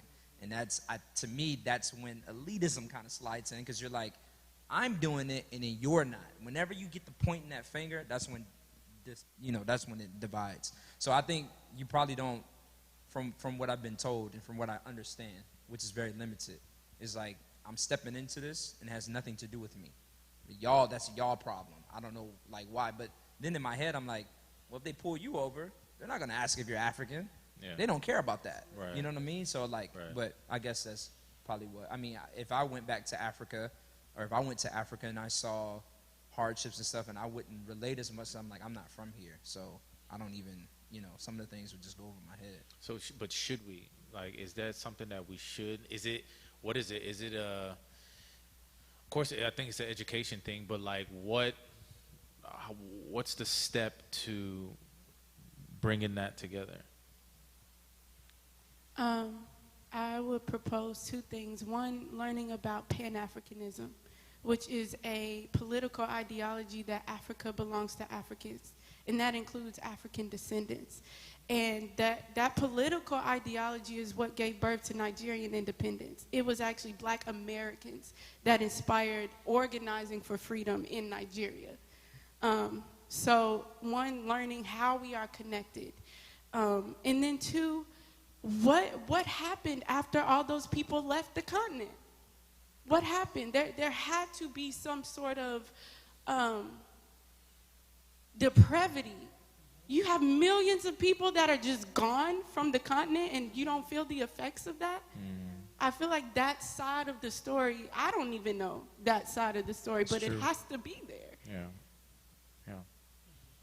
I think we have an online question.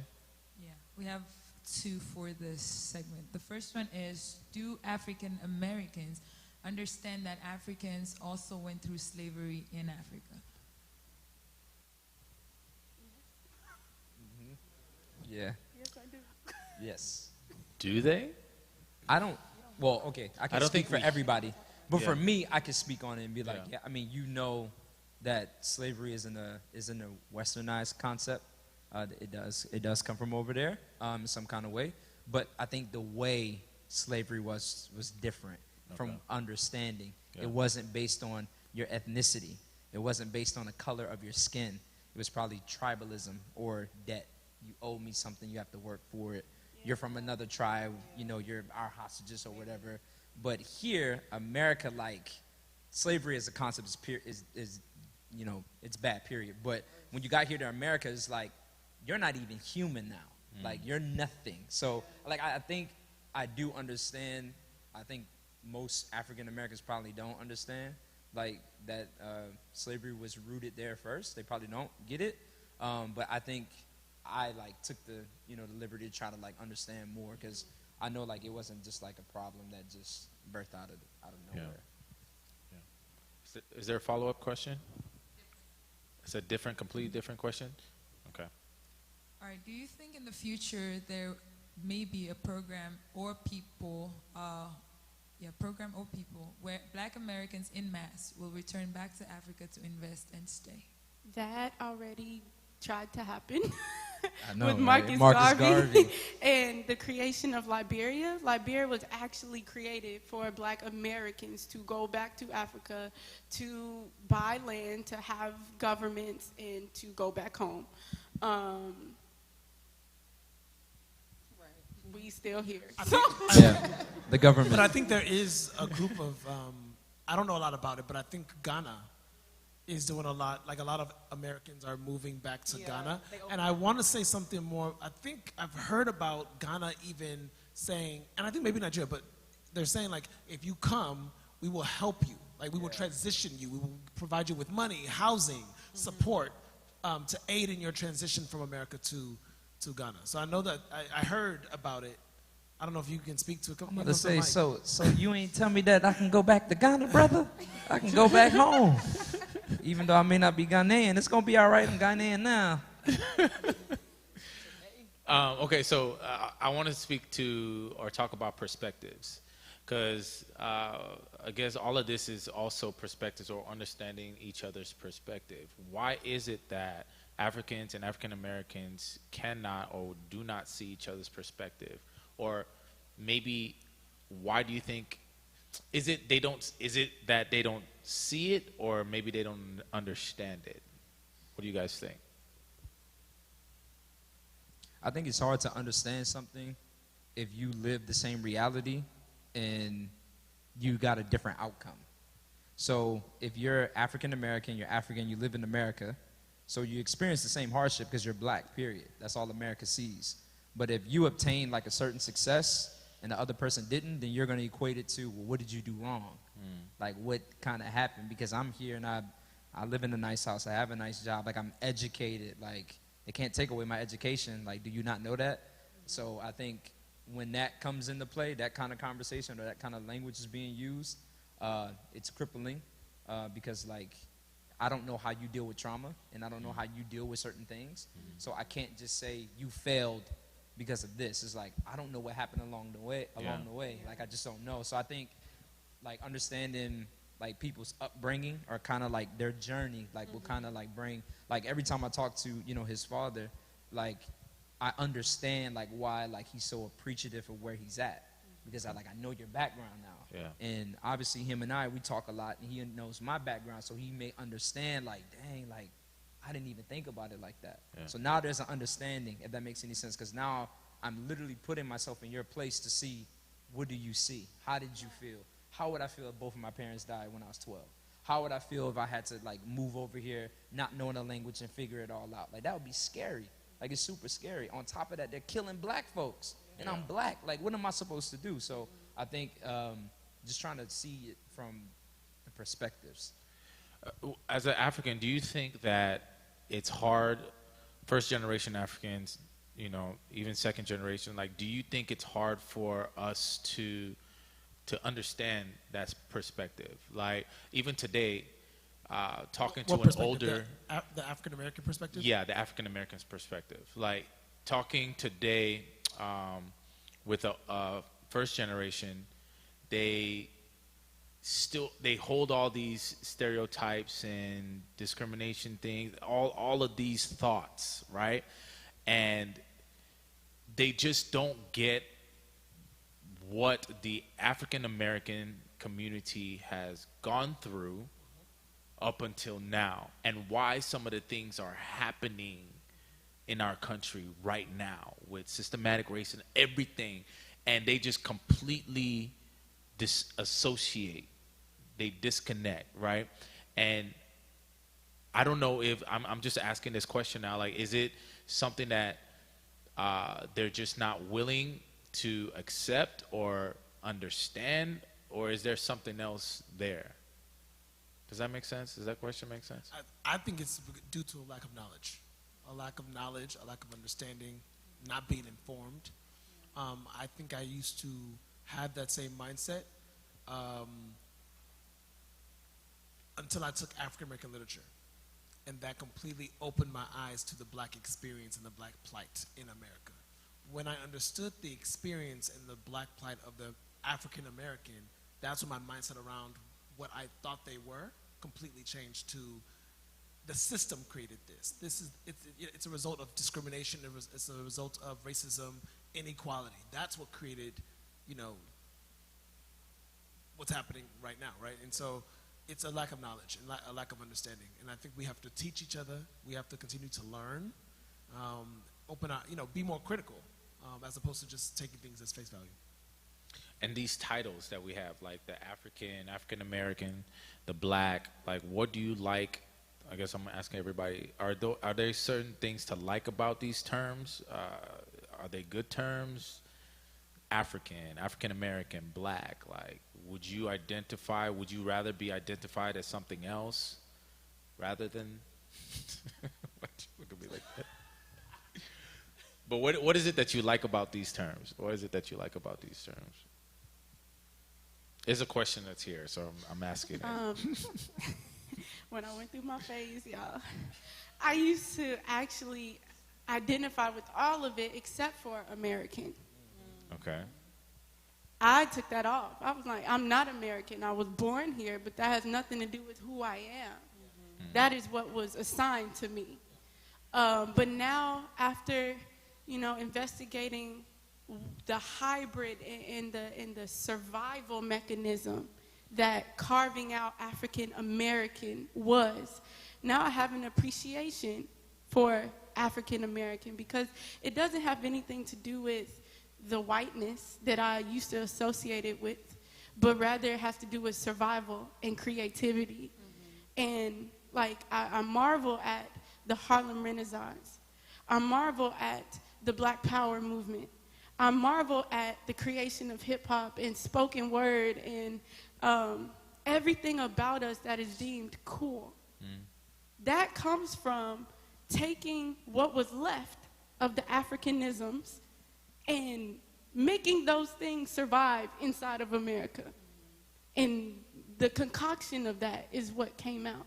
There's no other group of people on this planet that look like us. The kind of slavery that we experienced was different from the slavery in the Caribbean and in South America. The brutality of it looks like nowhere on the planet. So when I say I do identify as black, I identify as being descendant of Africa, and I identify as being African American for that reason, not because of anything else. At one point, sorry, go ahead.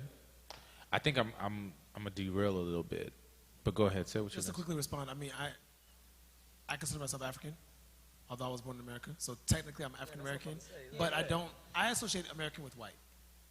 Okay. That's my association, and so people say, well, where are you born? I'm Houston. Well, you're American. Right. I'm African.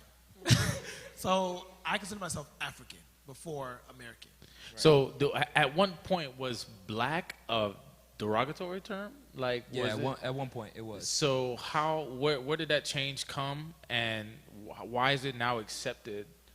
The thing is, because we have the diaspora, Right. you could be black. Yeah. Right. I think I'm also black, right? Okay. Yeah, but if you want to be specific, I'm African. Yes. Black, Yeah. So you can be black, but from the Caribbean. You could be Yeah. black from Brazil. You can be black from Brazil, right? Yes. Because of the Honduras. diaspora, right? Right. So it's understanding that diaspora. So Haiti. Right. because I've heard people say, well, no, I'm not black. Well, because black was also a construct. So I Yes. understand what they're saying. Like, Yes. Okay. white people created Very good. white, black. They created race. Very good. So Instead I of can calling us understand all that argument as Americans, well. Very they good. We're talking about Yeah. the difference between race and ethnicity. Okay. And people use them interchangeably. They are not.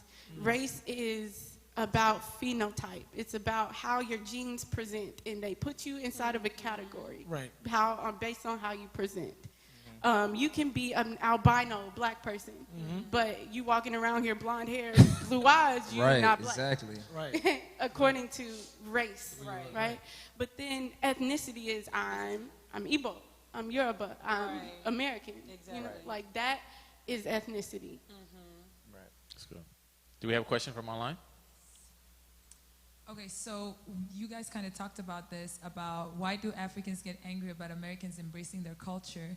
But now it goes further. It says calling it appropriation instead of embracing and educating. It's like the Willie Lynch syndrome that still keeps a race divided when they are more powerful together. And so I'm going to tie that into the question that says, how do you eradicate the division between African Americans and Africans?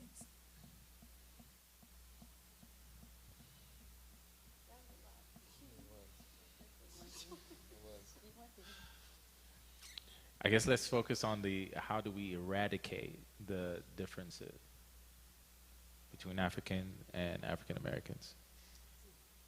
I think we eradicate the differences between Africans and African Americans by doing this, by having conversations, by teaching and discussing and pushing and doing things like this is what we're going to do to, or what we can do to kind of eradicate the differences.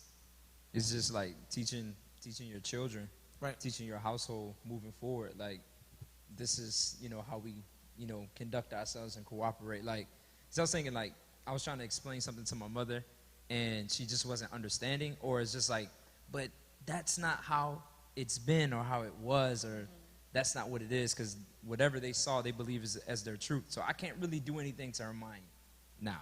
She's like set in her ways, like that's just, she's gonna be what she's gonna be. But like, say like my little cousin or something, I can educate him and be like, read this, look into this.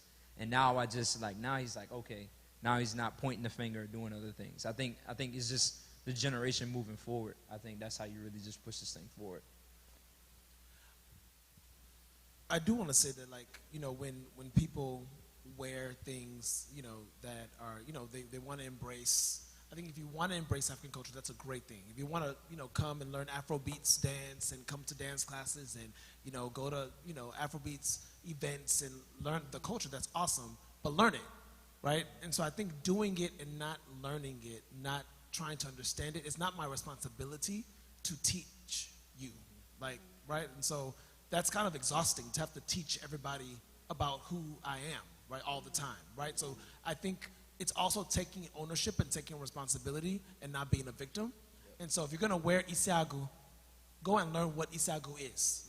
What is it? What does it mean? Where is it from? What village are you, like what state, what country? So I think taking ownership and taking responsibility for your own development as a black or African in the diaspora. For Black Americans, you can also go to AfricanAncestry.com. It's a little expensive, but it's the largest first of all, it's Black owned. Secondly, it's the largest database of African DNA, and you can do your ancestry and your heritage, and they will actually link you to a tribe in Africa. So you can start there. All right, so we're gonna go to our last category, which is community influence. This is what I'm gonna ask. Fraternities, sororities, the Greek life, right? Does that encourage both sides to see past their differences? I don't know if anybody here is part of an organization or anything like that, or have seen or have friends or whatever the case may be. Does that encourage both sides, African American? Does it encourage them to see past their differences? Everybody looked at Peter. Are you Greek? Are you Greek? No, Oh, okay. Nobody else here is Greek? I mean, You're the only one with the mic up. I was ready to listen to what you were about to say. I am a member of Kappa Alpha Psi Fraternity Incorporated, and so I wouldn't say that there is an intentional part of our mission or bylaws or whatever it is that says Africans and African Americans. That's not a part of. I don't think that's a part of the system. But I mean, clearly I'm a part of it. So, I mean, there is an appreciation for all black people, black men. You know, all men who want to be involved. I think there is an appreciation for all men, but I don't think there's an intentional thing within our system that says, you know, let's bring Africans and African Americans together. Let's close that gap. Should there be something like that, or do they recognize that there is one? First of all, do they recognize that there are differences, and if there is, or if they do, is there something that can be done to look past that, or to embrace that, to bring them together? I don't want to speak for Kappa. I think that. Or what do you think? What, like, personally, what do you think? You're not speaking on behalf of the organization, but just, you know, personal. Like, what do you think could or should happen? Yeah, I mean, we're all about, you know, men and ensuring that men are uplifted, that we achieve. And so I think that it is something that we should care about, something that is important for us to do. So I believe in it. We have the Guide Right program that is all about the Kappa League, right? That's all about supporting, educating, teaching young black men. And there is no differentiation between black and African, but we're all about black men and boys in low-income environments that need support. So I think we have programs that are created for the development of men. And we don't differentiate between African, African-American, white, black. We want to support men. That's good. That's good. And if you guys have any questions, feel free to just kind of throw them out. We're still receiving questions from online. But what part does education play? I know we touched on it. Like, I believe in every category that we've hit, we touched on it a little bit. But what part does education play in all of this, and even just bringing us and reconciling, understanding each other, perspective, all of that? What part does it play, if any? It's the part. It's all of it. With the current events that are going on in the world right now, I think, especially in this country, I think one of the greatest things to come out of it is like awareness, education. It could be a fad all it wants to be, but you've seen it and you can't unsee it, you know? So like just learning just about like how like oppression worked, how it works, and then like understanding like your parents probably did all the best that they could given the situation that they were given, and they're passing down to you their best, and it might not be the greatest. So you do have to like go in and figure out like, you know, where do I come from? Who am I in this country? Like, is the media really right on what they paint about me? Or like, is it not? Like the fact that I didn't know who Marcus Garvey was when I was in high school that's sad. That I only know about Harriet Tubman, Martin Luther King, and Rosa Parks and segregation. Like, you don't even tell me about Emmett Till, that he kicked it off. Like, you don't tell me about the Scottsboro Boys. You don't tell me about that. Like, you know what I'm saying? So I think like education, because then you begin to appreciate who you are and where you come from. And so like going back to the question earlier, like before I would stray away from the whole American thing. I mean, I am American, but I'll be like, man, I'm from New Orleans. Like, that's where I'm from. Like, it's their own city's own culture and its own. That's where I'm from. But now, like, I'm proud of that because I'm like, you know what we did here? Like, do you know what we did here? Like, do you really know what we did here? Oh, yeah, you did this and that. No. Do you know what we did here? Yeah, what you have on, if it's cotton on it, you're welcome. Yeah. You know what I mean? Like, so I think education is just huge. It's so much bigger. Just the conversations I've been having with people, they're different now. It's not just about, oh, everything's a race thing. Like, even when you're having conversations with people that aren't of color, that aren't black, and like having a conversation with them and realizing that on both sides we both are uneducated, and if we both get educated, I wonder how that conversation will go. Well, okay, so even with the education, like, do you think there's some changes that are happening in our nation now? Small changes, but they're happening. Do you believe that this will be somehow find its way into our education system? Yes, no, maybe. So long as black people are teachers. Yeah. And as long as we keep pushing. So I know that a lot of, a lot of our history books have inaccurate information or not enough information about black history. I think there's a large push to start including that information and start telling the truth.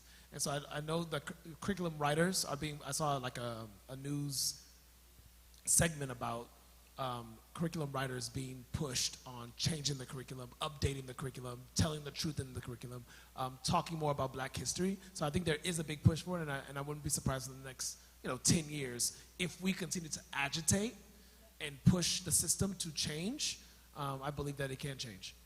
So to follow up that question, to follow up that response, what steps should we take to start the reconciliation process within the African and African American community? What steps? I know, I think Peter said this earlier, this is a step, no matter how small it is, this is a step towards, something. But what other things can we do? What are some other things you think? We can put our fists down. We can what? Put our foots down. Our fists. Fists. Put our fists Okay, down. Okay. And try humility. It's not about us. All right, and when I say us, I mean me, as individuals. It's not about me. How can I understand you?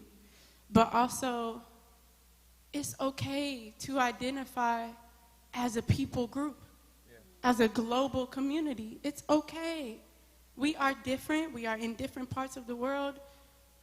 We are a part of a global community. It is okay. We may be different. You look like me. I look like you. That makes us family. I think that it all starts in the house. Parents need to start educating their children right from wrong. This is your brother, this is your sister. You guys are not divided. You guys are the same. Embrace them, understand them, listen to them, share your own experiences. I feel like if it's not starting at home and you're outside looking for answers to your questions, or if you're even looking for answers to your questions, it can only go so far. So if the parents do their parts at home, it'll make a difference in the world. Okay, so do you have any books or films that you can recommend to both African Americans and African Americans? Did I say that twice? Africans and African Americans to watch to better learn about each other. For I sure. feel like everybody needs to watch Roots. I said You it said that earlier. like 4 times. I always say it because a lot of people don't know. They don't know the history. Yeah. So I feel like true. that's like the prime example. Like that, if you watch that movie, it's long, but if you watch it, you would understand yourself and why things are the way they are today. True. Thank you.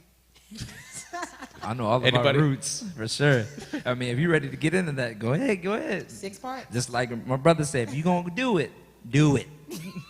Like Nike. Learn about it. So they've given us, so what do you think? A book, Post-Traumatic Syndrome by Dr. Joy DeGruy. Start there. I'm gonna give you like a film. I'm a huge docuseries kind of dude. I just like that stuff. Henry Louis Gates, he has African Americans, Many Rivers to Cross. I think if you start there, it's really, really good. It's about 6 episodes in an hour. Knock out one a day. If you could binge watch a Netflix show, you could definitely do that. 13th, Ava DuVernay did a great job of articulating and depicting Jim Crow, mass incarceration, all of that. So you can understand that. I would say start there. I can go on, but I don't want to, overwhelm you. But I'll say start there. And another thing that I would say, reading these books and watching these films and documentaries, you would also see that the Africans that were brought over to America on a slave ship, they were punished. They were brutally punished for speaking their languages and trying to keep up with their cultures and traditions. Their tongues were cut out of their mouths for reading. Their foots were cut off. Like all kind of horrible things happened to them, when they tried to carry on the things they did back home to America. So the people, the the Black Americans here that don't know who they are, where they come from, their languages. It goes all the way back, during Black history, slavery. Like, they were not allowed to speak their languages. You have to speak, like he said, you got to speak English. So that's one of the main reasons why, and it carried on generation after generation. Also, come to Jesus. The Bible. He's great. Amen. I think we have a question from online. Yeah. I have two questions. Okay, the first one is, what do blacks mean when they say they created the opportunity for Africans to come and succeed? And, well, I guess you want to answer that first.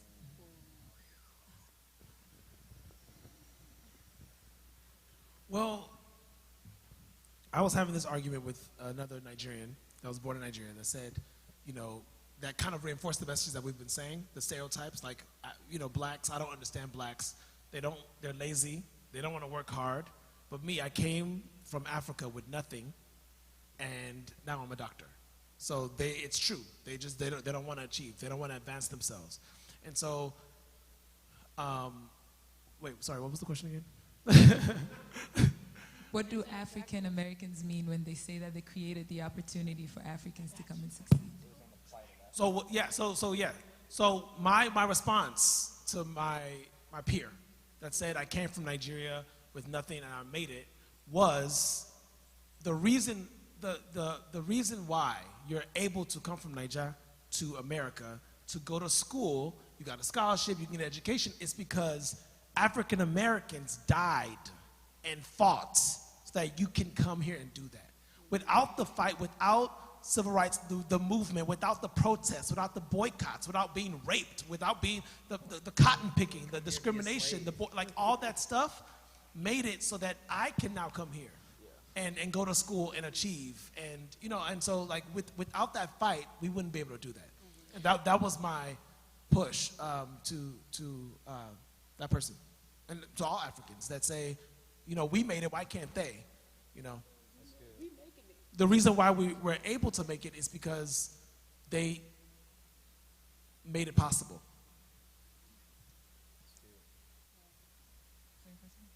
Yeah, you can read the next one. All right, the next question is, how are Africans involved in the political spectrum of America?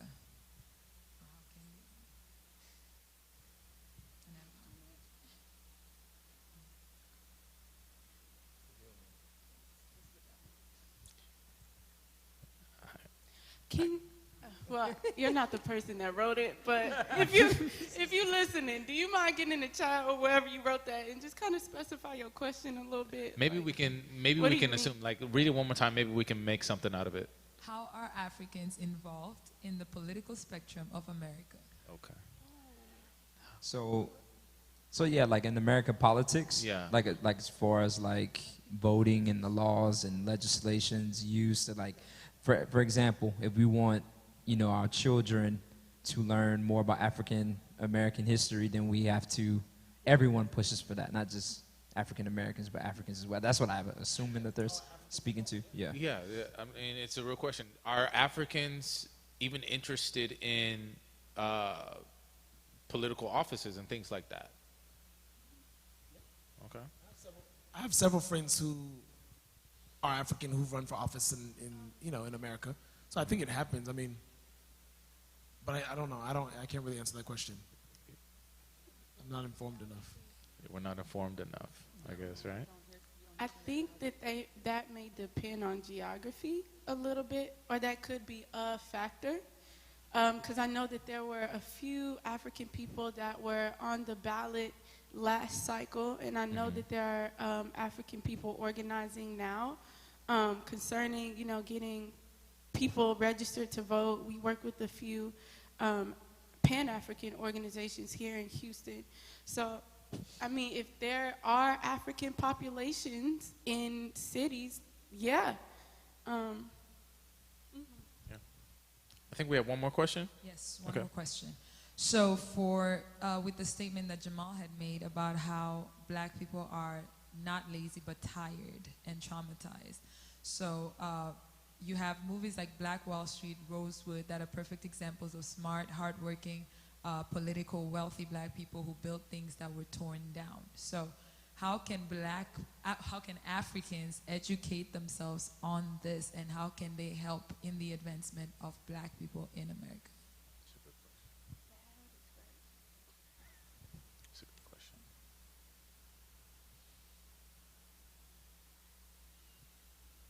I mean,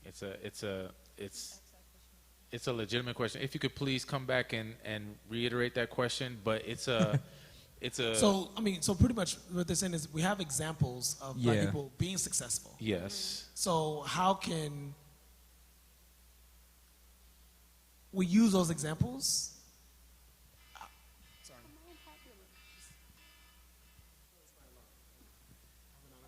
So how can read the question again? Sorry. Okay.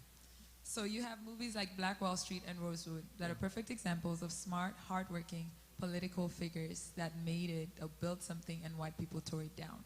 So how can Africans educate themselves on this, and how can they help in the advancement of black people in America?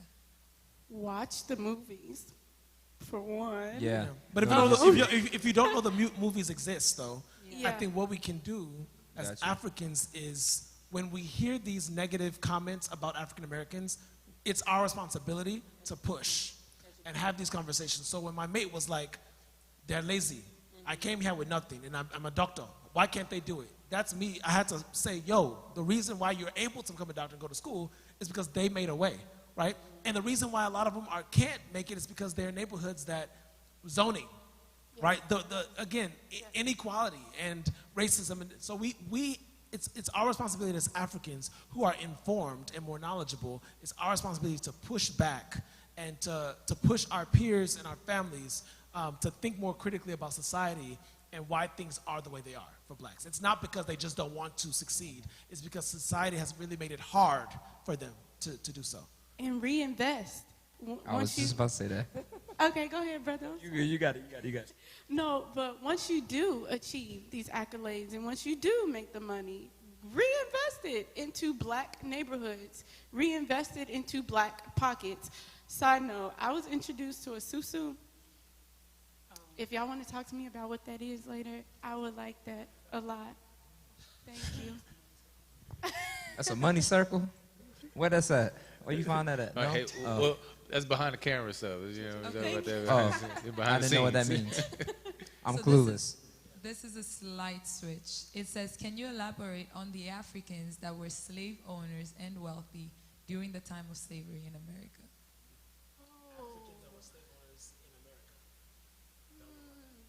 I heard about it, but I don't have too much information on it.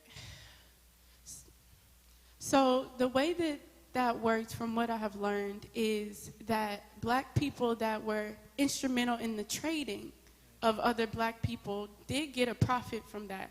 But as far as being slave owners here in this country, I have not read anything about that. But what did happen is black people were allowed to run slaves, which means that they had positions of power over slaves. They were able to earn money from slave labor, but not necessarily own, like African people owning slaves here.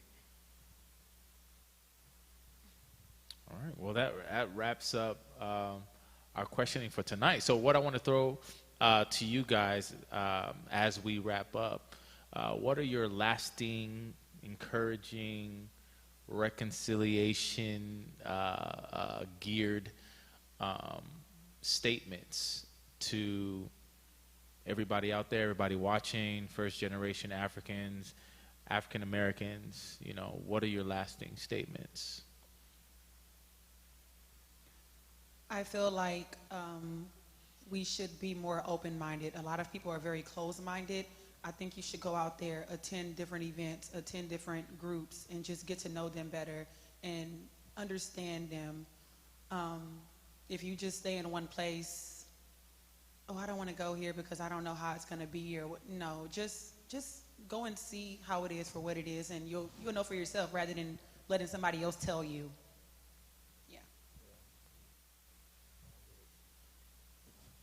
I would say, there's a few things I would say. First thing, I think economic empowerment is something that we should be striving towards, because I feel like once you have that leverage, it's kind of hard to deny. You know what I'm saying? So like if all the enslaved people decided to stop picking cotton, the South would have went broke and they would have did something about it. So it's the same way. I think if you are invested into black communities and black-owned businesses to the point where, because the reality is black people in general in America, we accumulate a lot of revenue for this country, a lot of revenue for this country. And my thing is like, if you look at it, like, what are we doing with it? I think we could be building. I think a lot of people need to start thinking that way. Like, how can we build? How can we build? Like, I'm thinking about that now. Like my father, like for my father and my mother, like I see their lives and I know what they went through. So I'm like, okay, how can I build for y'all? Because y'all do need something, and how can I build for the future? Another thing I think, if you can go to work for 8 hours and then on top of that go to school and you can do all these things for work so you can get money, and you're working probably for somebody else, going to somebody else's school so you can learn so you can get money. I think along the way you should go ahead and educate yourself about your history as a black person, period, whether it's from Africa or not. Because if you're here in America, believe it or not, the same issues that African Americans go through, you are now, like, welcome to the party. Like, there's no discrimination there. Like, it got to be us together, or it's going to be everyone against us. So I think we should come together collectively as people. Business ideas, like, I know a lot of people aren't educated in the business world. Get educated, buy a lot, buy a property, like, do something, start a business. I think it starts there. I really do. That's good. Peter? Yep. I think before, my people perish because of lack of knowledge. Good. So I think going back to what you said, I would encourage blacks, all blacks, Africans, African Americans, everybody, just know your history. Like you said, just reinforcing what you said. Seek the truth. And before we build, because I believe the next step is to build, but before we build together, we have to know oneself. So figure out who you are, learn who you are, and then after that, we're going to be empowered to now support one another because we know who we are and where we come from. So, but I agree with everything you said around, like, knowing oneself, and then in the next, building, investing in our own community, building our own community. But we can't do that until we know ourselves. That's good.